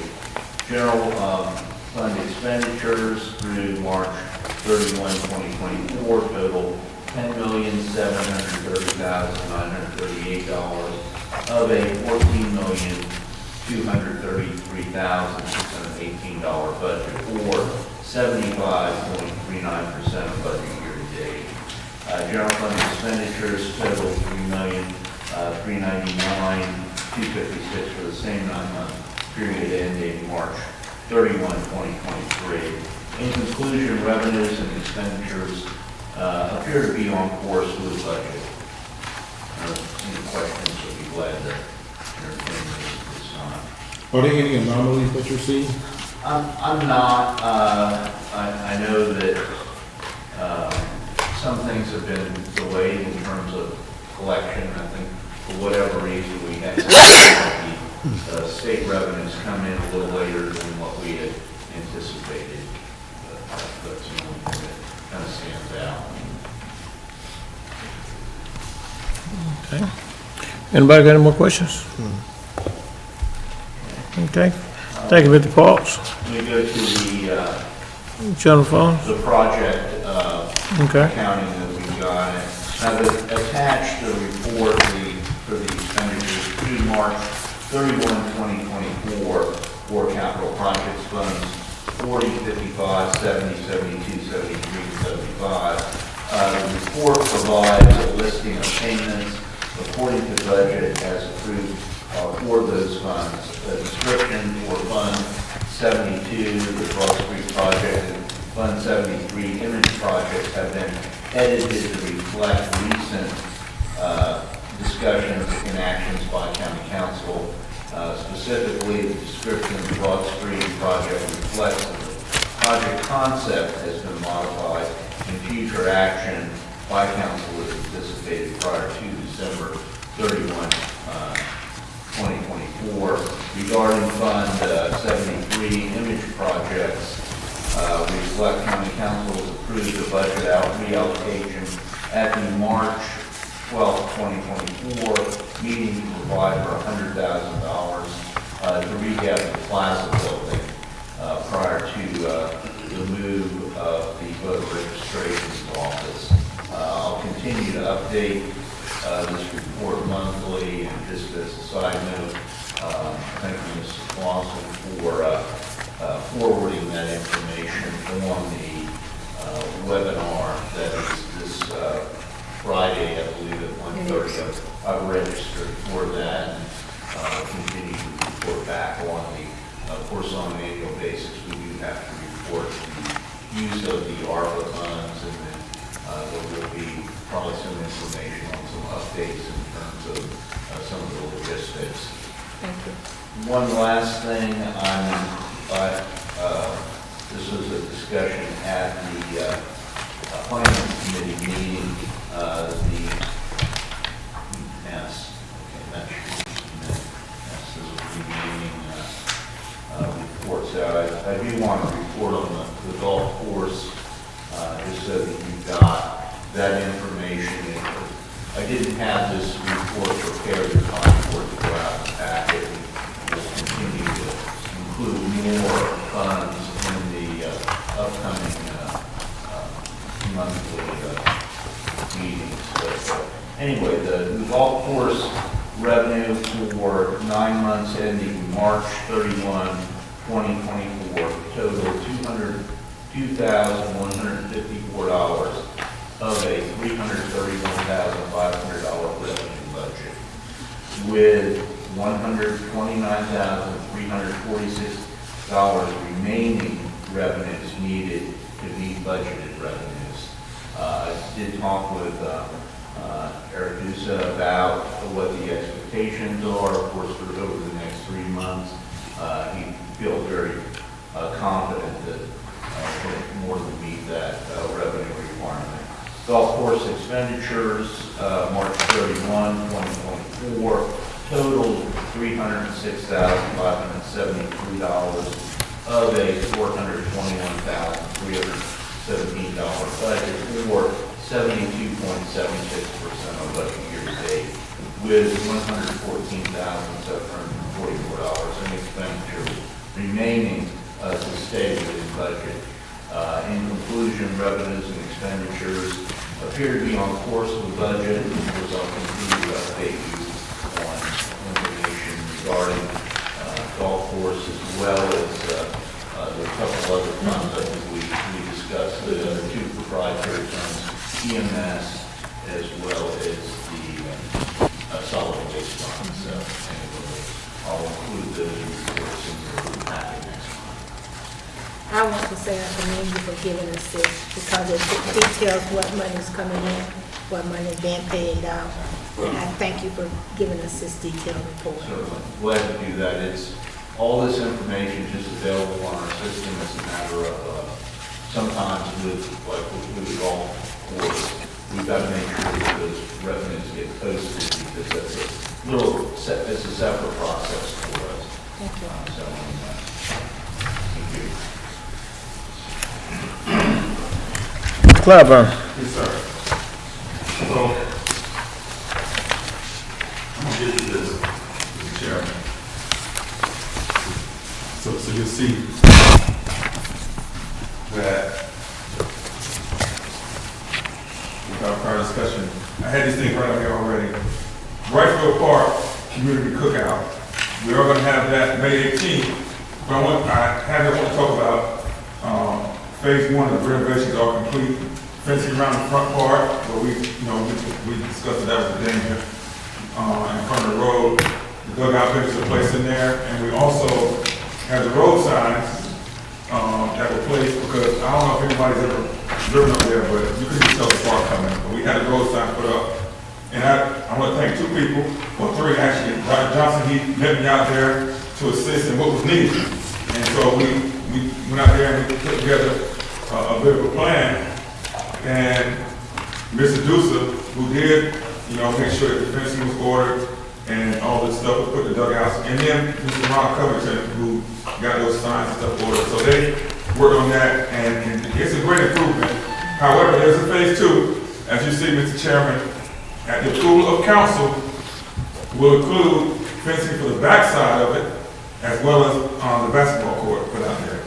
That's something that, again, as I said earlier, we already have the plans. We don't have to do a study for this. We know what we want there. Now, we do need to look at our Wallace, because I was just made aware, and some of the people got to know that we actually still own that field. We need to do something with that as well. But we want to look at Bennett Park next, and then Glenn and Wallace. We also, we're going to keep doing CW Love, but we did do the renovations there after the vandalism. We got to get some people out there to watch that now. But, and we're going to get the cameras put out there as well for CW Love, for the vandalism. But I did want to mention, we're going to have a community cookout, May 18th, that Saturday. Now, I may have the times wrong. I think we said 11 to 3, or 10 to 2. 12 to 4. I just had to call the fire department. 12 to 4. We're going to have food, music, bounce houses, and games, and the fire truck's going to go out there. And we've already spoken to, I've spoken to Blenheim, and also I have spoken to one in Wallace. We want to get those two and then get back to Bennett Park after we had a chance to do some things out there first. We want to do some things first and then, do the community cookout. We're going to do this all over the county. And we want everyone in the county to be able to, your kids to have that opportunity to get on the fire trucks and see that. And also, have a fun day with the bouncy house. We're going to give away the food, just free hot dogs and hamburgers. And that's just our appreciation to the citizens around the county. We want to do that all over.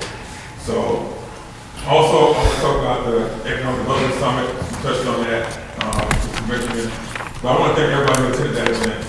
And in the spirit of the message, we will be doing everything we can to work with our local municipalities. We don't want to just have an event that talks about togetherness and working together, and then we just sit and not do that. We're making an effort, and we have already made the effort. We talk with different municipalities. We're going to be attending the council meetings. We're going to have, someone from our staff will be at each council meeting. Perfectly will be me, if I can make that. But we're going to have someone at each council meeting for each municipality. We're going to attend their events, and we're going to do some countywide planning of different events you know, for us to participate in theirs and vice versa. I was just in Clio at the Rods, the original Rods, and it was a great event, and I had a great time. And we want to encourage everyone from all over the county to attend these different events in different places. Leading on to our community calendar workshop. We did have a community calendar workshop right here. We met with the town of Clio, we met with the city of Venezuela, and the Civic Center. I know we're supposed to meet with McCall, and we're going to meet with the Chamber of Commerce as well. And I've already talked to Blenheim about putting together a community calendar so that we all know where everyone's events are, including the meetings. And that will be placed on our county website, which we're still working on. Sometimes it takes a little longer. It's supposed to be done beginning of April, but we're getting that put together. Where we have a community calendar with all the municipalities, plus the chamber, plus our civic center, and anyone else who really does those kind of events. We had an all-staff training. It went well. We had about 150 total employees in both sessions that came. Ms. Sumter, she spoke about insurance benefits, and I spoke about employee behaviors and liabilities from a legal standpoint. And that went very well, and it was very well received by the staff. I do want to talk about animal control. Duties of animal control. First of all, we hired Thomas Lee Parker, he's a Marine Corps veteran. He just started yesterday as animal control officer. What that means is that, so we had 2 people doing codes enforcement, animal control, and litter control. Now we have all 3 positions filled, and we'll have someone who will concentrate on animal control all the time. But I want to talk about the duties of animal control based on our ordinance, as well as our SOPs, standard operating procedures that hasn't really been changed in some years, that we are looking at all of our SOPs. But currently, we do have an area we're responsible for. That's unincorporated areas of Marlboro County. And I want the citizens to know, we're not allowed by our ordinance to go into incorporated areas unless we come up with the ordinance and make an agreement with those incorporated areas like McCall and Clio, and also Blenheim, but and the city of Venezuela. But we have that agreement, but we have that ordinance in place that we're strictly for unincorporated areas in Marlboro County. The next thing is that the SOPs give hours of operation, 8:30 a.m. to 5:30 p.m. Monday through Friday. Now we do come out on emergency situations for containment or bites and attacks. We do come out for that whenever if we have an officer available. I know we had an incident where one of our officers was just out of town, and it was New Year's Eve, and just couldn't get anybody there. But it wasn't an emergency situation. It was just, a situation where somebody was just concerned. But they got attended to the next morning. So we do, although sometimes it seems like we're not able to be everywhere, we're not, but we do have our hours of operation. Now, for strays, they are taken to the animal shelter when the shelter has room. We all know that we've had some issue with the shelter being full because of the fact that, they have a way of taking care of animals, which is, they really take care of them, but a lot of the animals, they stay around a little longer. And so we do have to wait until we have room. So some of the strays, we just can't get because we don't have room to put them. And we can't require officers to take the dog home. So sometimes that doesn't happen. The last thing, other issues as far as nuisances, I have had a time, back and forth with the magistrates. And those will be handled by the magistrate once the offending party is ticketed. So I do want citizens to know that we do take that seriously. And we have started issuing the tickets. And we have court dates. Well, one in particular is coming up. And that will be in front of the judge. And that will be handled that way. And once we do get a court date for something, we typically stay out of it. Council and us as staff, because it's in a court date. Even if council passes something, once it goes to court date, that won't affect what happened at the time anyway, but that's something that we can, council can discuss how we want to move forward with that. I want to mention the housing authority separation. That was something that council asked about last time, and I want to clarify things. Marlboro County Housing Authority was formed by resolution by this council in 1981. They started building Clio housing project known as Clio East in 1982. They hired Florence Housing Authority in 1982 to oversee the Clio project, plus Section 8 around Marlboro and Dillon County. Marlboro County is separating from them starting September 30th. It could be sooner, but definitely by September 30th, they put the paperwork in. Marlboro will handle all Section 8 vouchers countywide, as well as any additional housing developments outside the cities of Bennettsville and McCall. So I know it sounds confusing, but there was never a Clio Housing Authority. That's what it was called by some people because they only had one housing project development. It was always the Marlboro County Housing Authority that contracted Florence County Housing Authority to run the Clio Housing Authority called Clio East. I hope that clarifies for the council the situation as far as legally where we are with our housing authority.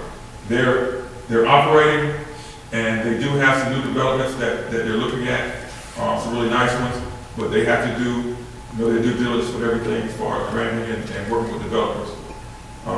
Speaking of granting, the CDBG grant hearing was right here April 1st, and that grant hearing went very well. We learned a lot, and we're going to be having them back to talk more about some of the grants that outside of CDBG, the citizens and as well as economic development had a chance to let them know what we needed in this county, and they were able to tell us where some of those funds could come from.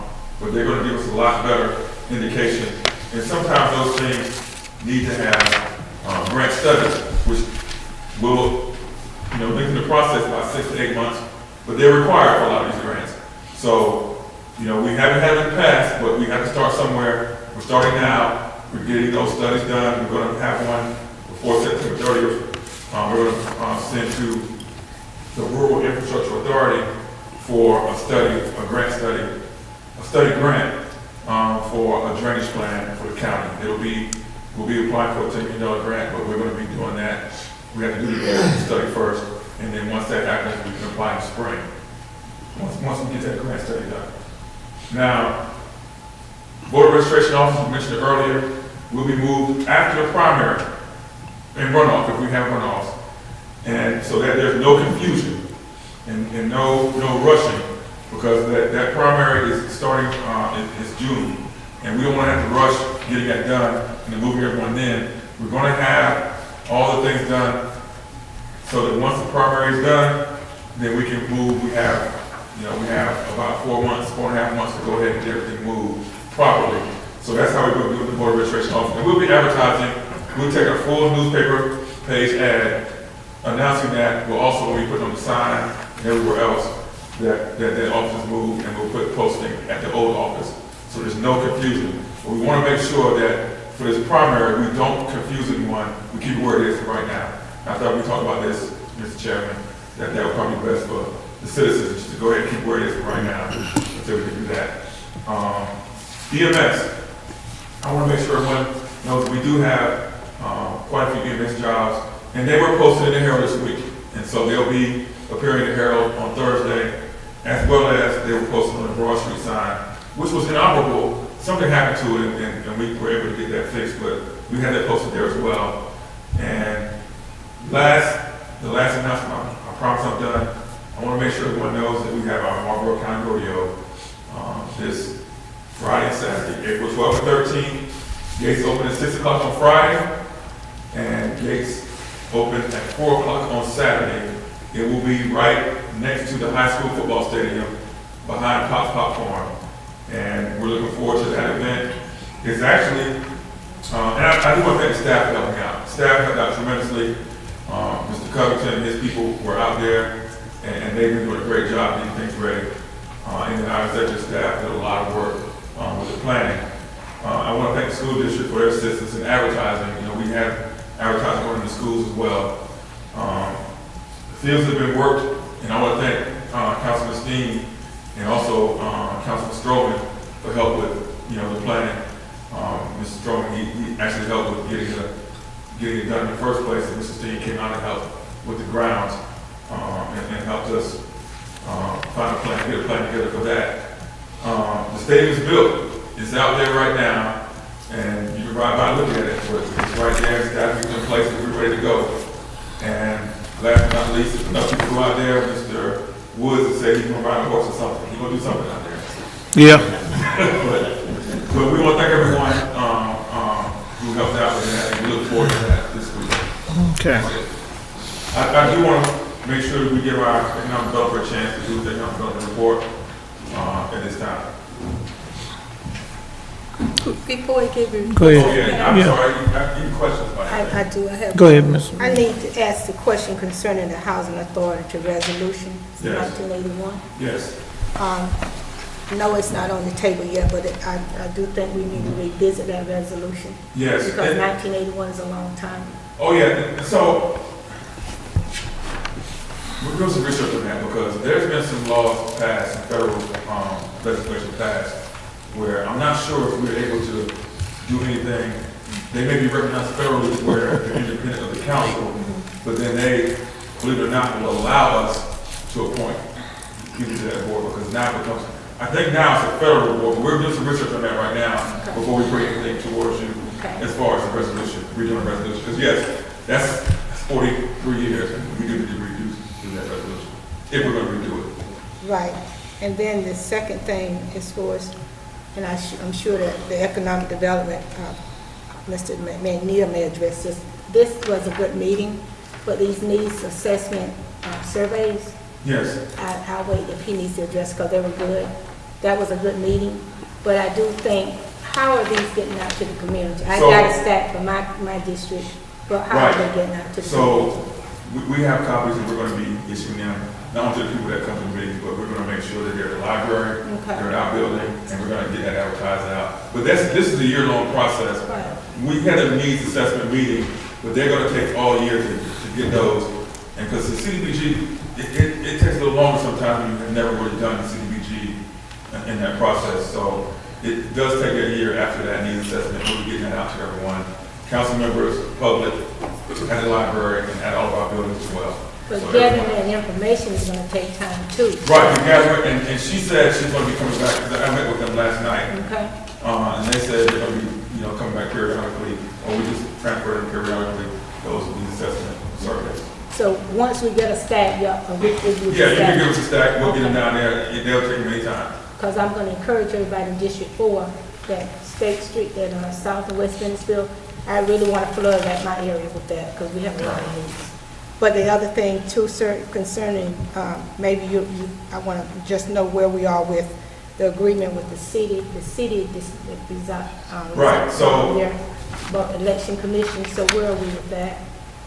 So, right now, we talked about in executive session, we told the city that we are, on board, but they have to go and give the city administrator permission officially to come back, and then we have to come back and put together something where we have to do a joint resolution, a joint, ordinance. Right. So. So we hadn't got to that point No, we yet? haven't got to that point yet. Okay, that's what I But need. we're working on it. I actually called them today to see where they were, but we're waiting on the city right Okay. now for that, so. All right. That's it, thank you. Any other questions?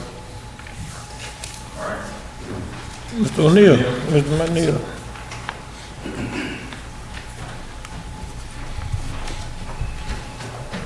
Thank you, Mr. Chairman, members of council. Things are very active in economic development. We have 45 active projects, and we are gearing up for more announcements for the citizens. I want to share a few of the most active projects that we have. I want you to pay close attention to the investment in number of jobs. Project Element, investment is $100 to $400 million, 400 to 700 jobs. Project Vernon Journal, 200 to 300 million investment, 200 to 300 jobs. Project Diamond, investment is 150 to 300 million dollars, 50 to 75 jobs. Project Pinky Promise, investment is 8 to 10 million dollars, 40 to 50 jobs. Project Pound Cake, investment is 3 to 5 million, 20 to 30 jobs. Project Wishbone, Investment is 100 million, 150 million, 200 to 400 jobs. Project Mobile, investment is 400 to 600 million, 600 to 700 jobs. Project Roar, 114 to 130 million, 80 to 100 jobs. Project Camouflage, 5 to 10 million, 20 to 30 jobs. I'm also happy to report, Mr. Chairman, that Project Purity, it was announced that as Fairglow is currently on site and they're beginning site work. They're also waiting to, they've developed their job descriptions. We have an upcoming job fair that I will talk about later in the report. And they're going to start taking applications in the near future. We'll also be visiting all the towns in the community of Marlboro County to introduce them to Fairglow and the opportunities, and also prepare the workforce as well.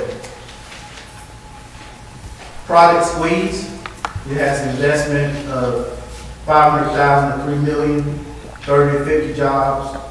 It's looking to lease 150,000 square feet at one of our county-owned sites.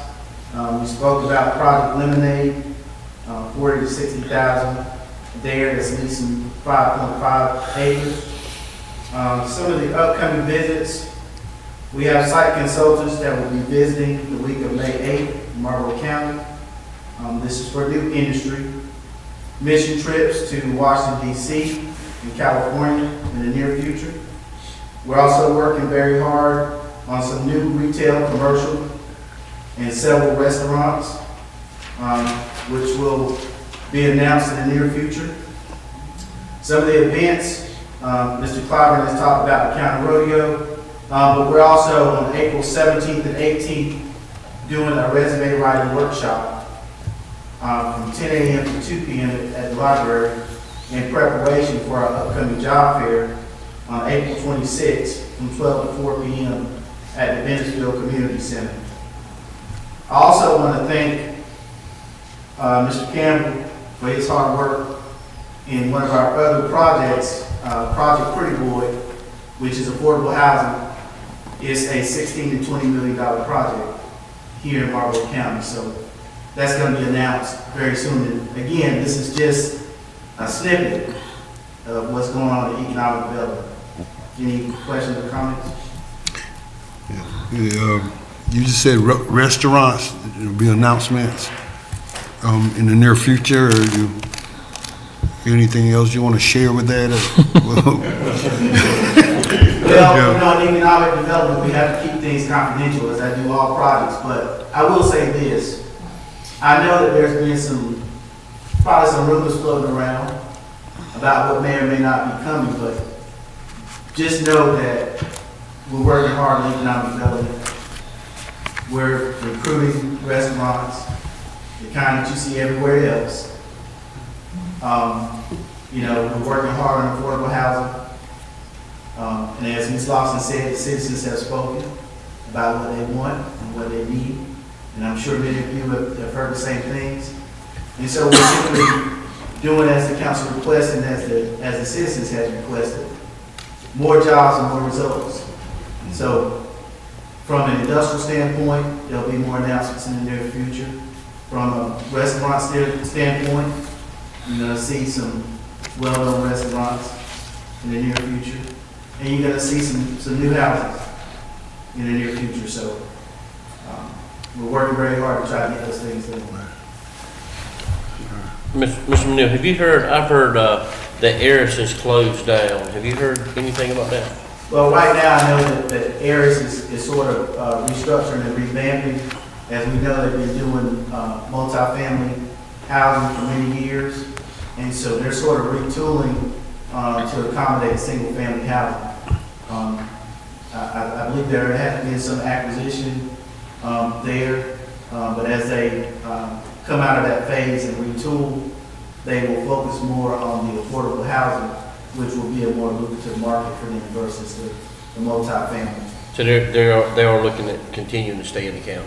Yes, it's a slowdown right now as they retool and then they restructure. Ms. Neal, Yes. thank you for that report. And also, thank you. I heard you say about training. There's going to be a workshop, resume writing workshop. Is that right? Yes, that's correct. Is that going to be open to the people who are looking for these jobs, job market? How is that? It is open to the public.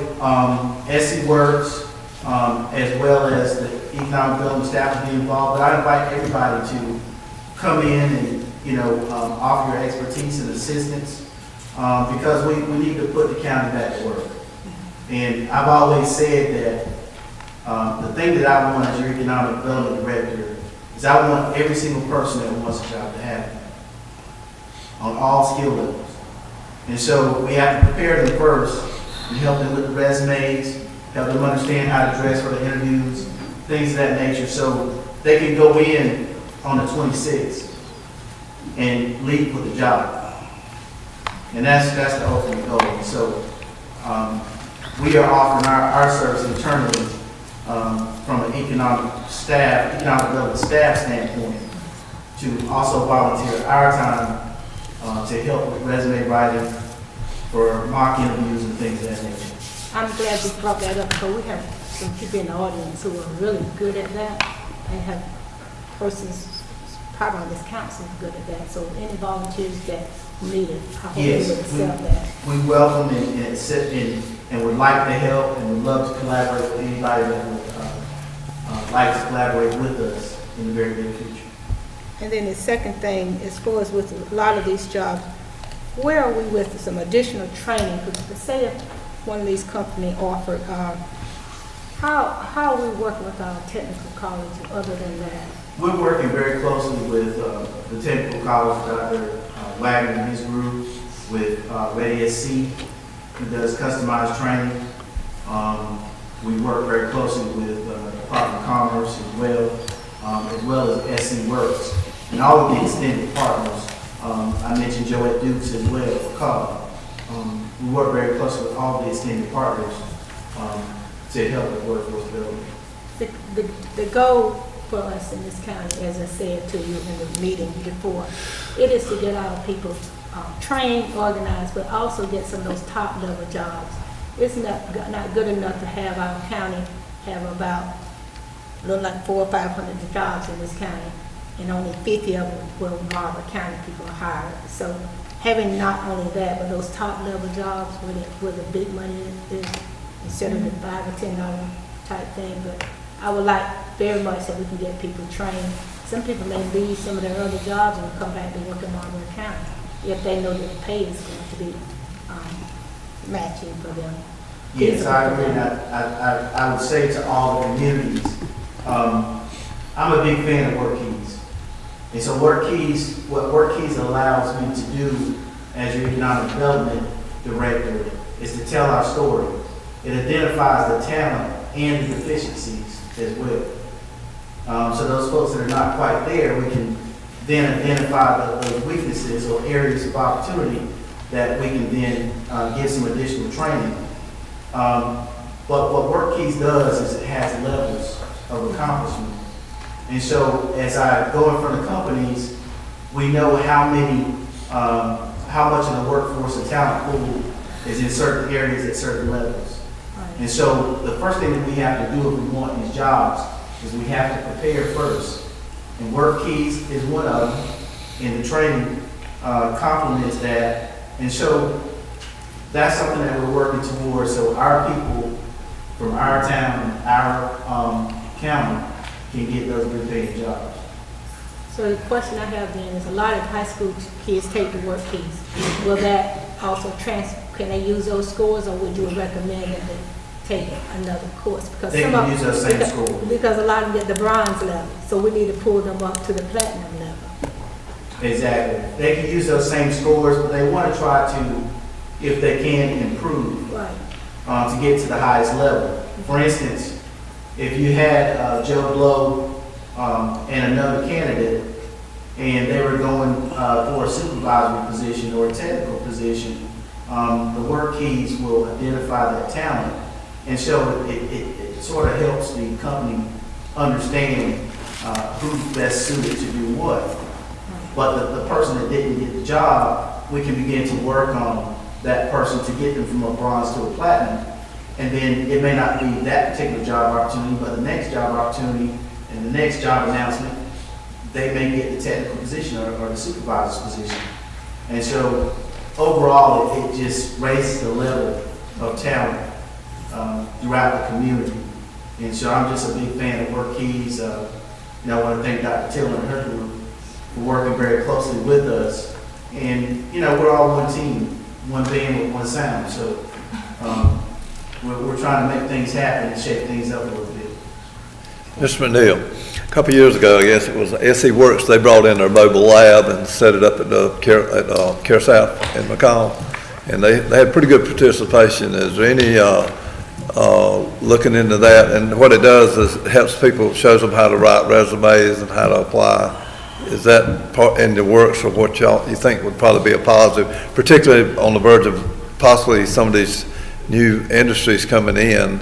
It'd probably be good that we get that mobile lab back in Marlboro County again and show people how to do resumes and apply for jobs. It is, and that's something that's in the works. I mean, SE Works is a part of the extended team, but part of what we're doing with every time we make an announcement, we go out to the community. We don't want to just have the community see that announcement on television or read about it in the paper, no disrespect. But we want them to actually see the job, to experience the job, to say, when they announce XYZ company, I can say as a citizen that job was real, that announcement was real. It changed my life, it lowered the unemployment rate. That's the effect that we want to have. I don't want them to just read about it. We want to change lives, we want to make a difference. And the other thing I would say is the Workforce Development Center at North Houston Tech is a real asset to us. And that's going to help us recruit more industry and retain more industry. Because you have incubators and things like that. So that's a real asset in the community. And that's something that we're going to utilize in the future. Mr. Mooney, I appreciate your work in reimagining Marlboro County not as an island of destitute, but as a collective reaching across the aisle with the school district and industries and our technical schools too, and affordable housing. All of those things go hand in hand. If I want to come back here to Marlboro County right now, I don't have a house to stay in, but we're looking at affordable housing and different type things that's going to attract people back to our area, attract some of our brightest, back to Marlboro County. So I'm almost excited about, the future and all the different prospects that we have, in Marlboro County. If we continue to put the line out, we might not get every home run, but those singles that you talked about, those 30 and 40 jobs, those, 40 and 50 jobs, those jobs add up, and we're looking forward to some more industry coming to Marlboro County. Speaking of affordable housing, what Mr. Campbell did, the announcement on TV, can we get him to speak on that a little bit and see if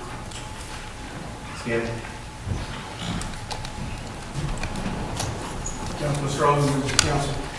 Yes, we are very excited about the potential housing process. We were afforded the opportunity, first thanks to God, and secondly to Representative Robert Williams, who introduced us to some developers from Alabama. And we've been working very closely with them for not just Marlboro County, but the PD region. As you all know, I serve on the Dillon County Council, so of course that's what originated the meeting, and we were able to bridge the gap from there to here. And I stand to tell you that we've made it through phase one of the great process. Altogether, it'll be about a $32 million investment in our PD region for Marlboro County specifically, a little over $16 million. And again, thank you to Mr. Clyburn for allowing us to do this, and to our economic developer, Mr. Tommy McNeil, who's been phenomenal in helping us connect the dots, as well as the city. Mr. Simon has come to the table, and a couple of the city council members have reached out. If there's anything we can do, let us know. So we thank you all for allowing us to operate in this capacity.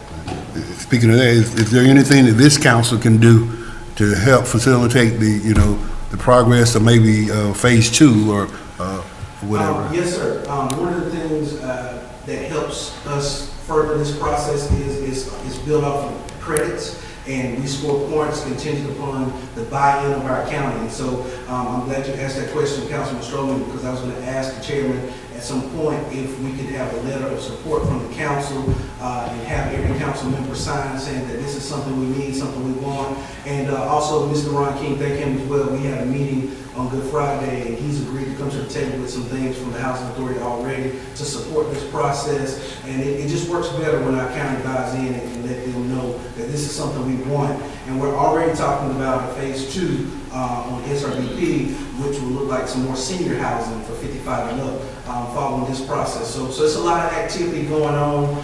We try not to make too much of an announcement prematurely, but there's a lot of activity. And please know that this is all grant funded and it's kind of contingent upon the points in the scoring. But right now, Marlboro County looks very well. It's been over 10 years since we applied for any tax credit, so I feel very confident that we'll be successful in this endeavor. Good, good. Fine. Mr. Chairman, you know, that's a very little thing to ask for the council, just to send a letter of support. Just a little bit. So we can get a letter like that drafted and shared with the council members and let them sign it. I think that'll be in order. No problem. I would make sure we get our clerk to council, get her on that, and we're gonna do what we gotta do. Cause I say, we all in, you know, like we said at the summit, you know, with the teamwork, dream work, so. I do want to elaborate also on, we had a discussion earlier, I didn't allow him to speak about, what he's been doing for the parks as far as with funding from the state. So if you can elaborate on that real quickly. Sure. Of course, you know, this is not only our budget time, but it's our delegation and our legislators' budget time. We have looked at, one of the first things I did upon arrival here to Marlboro County was we did a full assessment of every park, myself personally, as well as Mr. Harris, as he was here as at that time, the Park and Rec Director, and we got a full list and analysis of the needs of the parks, and it looks like it's going to take about $2.5 million to complete that project, and that was our ask for $2.5 million. And so if we are successful in that, then we can possibly look at replacing the money that Mr. Flowers is asking to spend from the gym that we currently have. So do know that we're definitely taking a very close look at the needs of our county and our parks, and we're doing all that we can to make sure that Marlboro County has a seat at the table where these dollars are passed out. Fine. Great, awesome. Thank you, Mr. Campbell, Mr. McNeil. We thank y'all for your reports. Mr. Clyburn, Mr. Parks, thank you. We do have executive session to discuss personnel and contractual matters. But before we do that, I see our Mayor Clio here. Mayor, you got anything you want to say? You got anything you would like to say to the council, anything? You good? Okay, great. Can I get a motion to go into executive session? So move. Second. Okay, we adjourn for executive session. We won't be long. Get your popcorn out.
My grits getting cold, my grit getting cold.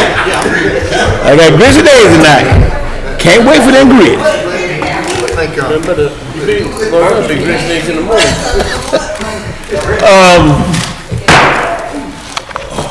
We had an executive session. Dr. Johnson made a motion, second by Councilman Steen. Before we move forward, we'd like to add, for non-agenda items, we need to add ordinance number 834A. And we need to add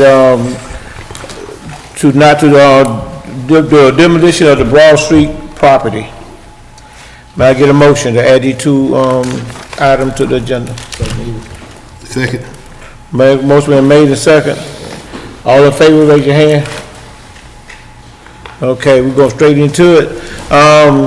Ordinance number 834, an ordinance renegotiating the renewal of Marlboro County agreement with the town of McCall to provide fire protection service within a designated unincorporated area of Marlboro County to include an increase of $15,000 payable to the town of McCall for fire protection equipment. First reading, title only. It's pretty much self-explanatory. It had not been an increase in the ordinance for McCall. Several years. I think everybody is already at that price. Ms. Claudio and everybody else. Ordinance 834. Can I get a second? Second. All in favor? Unanimous. Okay, the second one, we want to reallocate the funds for the demolition of the Broad Street building. Can I get a motion? So moved. Can I get a second? Second. All in favor? Mr. Chairman. Yes, sir. Discussion, I'm sorry. Yes. I don't have a problem with us reallocating the funds, but the original vote to demolish that building was 7-1. December was 2 years ago. So the only way that we can vote to not tear that building down is to have 5 votes. And I don't have a problem tonight with reallocating the money to put back in the rescue fund and stuff. But we are not taking a vote on not demolishing that building unless we got 5 votes. And that's not the motion anyway. No. The motion you got is to reallocate the funds, and I don't have any problem with that. We're supposed to be voting to not tear down the building first. Before we allocate the funds. We have to vote to stop the demolition first. Okay. Mr. Chairman, I make Is that a, correct? That's not the motion. The motion was they wanted to reallocate the funds and back into the, I think you just went a step ahead. We need to. I need to back it up. We need to back it up. Mr. Chairman. Do the non-demolition first, before we do the reallocation. Right, Mr. Chairman. Yes, sir. I make a motion that we revisit the motion that was made prior on demolishing the building on Broad Street. I make a motion that we revisit that motion. Well, You have to do that first. You have to have 5 votes to do that. We can add to the agenda. Right, have to.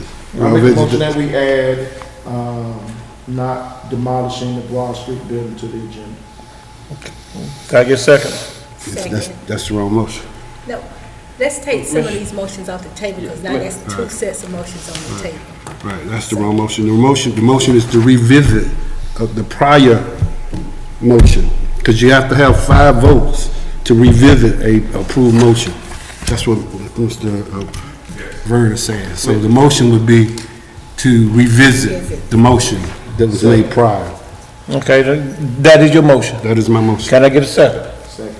Okay, all in favor to revisit the demolition of the Broad Street building, show of hands, please. The motion, right. The motion, to revisit the motion, or not to tear the building down. Right. You're gonna revisit the motion. Right. Correct. We'll revisit the motion. Right. Revisit. Revisit. Right. Okay, we got 6-1. 6-1, okay. Mr. Chairman. Go ahead, Mr. Lane, Ms. McLeod. Yeah. Mr. Wait a Chairman. minute, I think the attorney got something to say.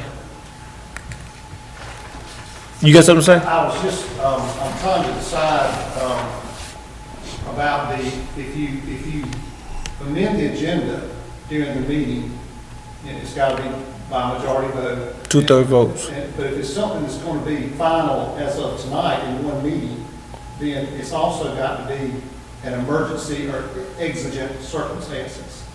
So I don't, if this is going to be a final vote tonight, or if it's going to be like a first vote for 3 votes, I think it would be okay to do that. But if you're voting on something final tonight based on an amendment to the agenda, you've also got to have the element of, there's got to be a finding of emergency or exigent circumstances to go along with the majority vote to amend the agenda during the meeting. That's just what I was thinking here. Yes, sir. Mr. Chairman. Yes, sir. I guess what we would say is, I guess in a work session a long time ago was to find out what we're gonna do to Broad Street. This time I'd say we just hold the motion until we decide what direction we go. We'll have a meeting, then we can put it on the agenda.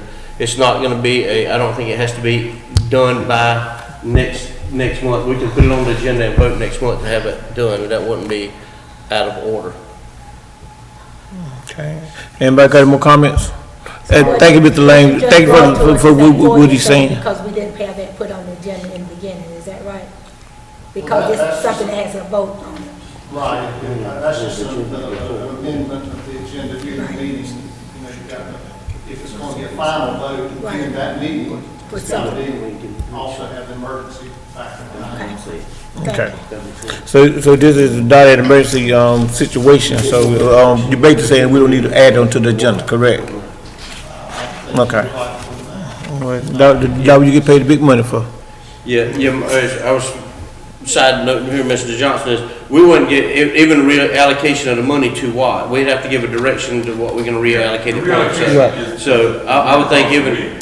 Is to say reallocate, we have to say reallocate to what? Yeah, that's. What we were talking about back there was, when we came out in September, we talked about we were going to refrain from demolishing the building because it was not a condition that most councilmen thought it was in. And we had a discussion, I remember the discussion, back in my hand, and I remember that it was 6-2, but I don't even know if the proper motions were made during that night. And that's what we're looking at. The proper motion was not made when we decided 6-2 that, you know what, let's just back off from demolishing the building right now. And so that's what we're talking about back there. And so I think to put things in proper order, we have to figure out, first of all, can we just stop the demolition? And then we got to reallocate the money to something else if we're going to do that. And that's what, again, we voted 7-1 to demolish, and then based on new information, 6-2. we voted, although it was improper, we voted 6-2 to stop the demolition, but we need to go back and redo that stop. So what I would suggest is add it to the next agenda. Is that Yeah, correct? we're going to have one, and we're going to do a call meeting. And in the meantime, we need to really discuss, councilmen need to discuss with each other, kind of amongst each other, like, look, this is what we talked about back then. And I'll give some notes, but we talked about these things back then, and this is why. What we'll do, we'll get our clerk of council to, look at the minutes, to pull up the video and pull it up and make sure that, she can email everybody, which meeting it was, so we can all go back and visit it on our own TV time and everything else, to look at what did we say and what we didn't say. And then from there, we do it at our next meeting or at the call meeting. How that sound to everybody? Then we not in no rush, we make sure we get documentation and everybody be approved. Everybody be saying, like, go, forget this memory we got. We see it on black and white or color. All that agree? No, we got one more thing. Yeah, we finna go home, fans. I know we got, recognition of council members. This could be quick. You got nothing to say? Okay, Ms. Pearlie? I do have something to say. Okay. There was a group of ladies here tonight, and I wanted to say to them, that's why I was hoping we could have put ourselves first, but I was proud to see so many women in the audience tonight. And then I was also proud to say that I'm proud of USC women for winning the championship. So I'm glad for that. But I would like to say that, I don't know whether council members are aware, but she was a former councilwoman here, Miss Plato, lost her sister. So I would like for those of you who know her, let's call and hopefully, if Mr. Chairman, if you if it's possible for that, we send a card or something on behalf Okay. of the council, because she lost her sister this past weekend. Okay. You know when the funeral gonna be? No, but I know she'll be leaving on Thursday. Oh, okay. All right. Mr. Stroman? I have nothing. Well, one thing, OY Road construction is underway. So, Good to know. it's underway. Dr. Johnson, you're good. Steve, are you good? Ms. Odom, you good? No. Okay. March 26th, we had Federal Agency Day down at Francis Marion, and Mr. Clyburn, Mr. Jamal, and myself, we represented the county. Town of McCall, they had the mayor, Mr. Blue, Mr. Benjamin, and Mr. Garner. They represented Town of McCall. We had it was an all-day conference on all the federal agencies and grants and how we apply for them and what the matches are. So very good presentation. May 4th, the McCall Mayfest coming up 10 to 4. I've got feedback from the voter registration office. Very pleased from Christy, Ms. Helen, and Robin on you helping them, and they're pleased with everything, the way that the voter registration office is going. And then on another note, and this is a little bit political, Saturday in Florence, I was picked as one of the first 3 national delegates to the Republican National Convention in Milwaukee, Wisconsin in mid-July. So kind of pleased with that, you know, and it's an honor being from Marlboro County that I'll be one of the 50 national delegates in Marlboro County going to Milwaukee for a week. And that's the second time in 4 years I've been picked. So, and that's it. That's a great honor. That's a Mr. great Chair, honor. can I say to the, I don't know whether y'all are aware, but this is National County Council Month. I don't think people know that, but just like the school district have their month, but this is our month of county council, so I just want. That's why we had to meet so long. This is our month. We're celebrating. Mr. Chairman, Yes, sir. Right. we'll make a move that we adjourn. Can I get a second?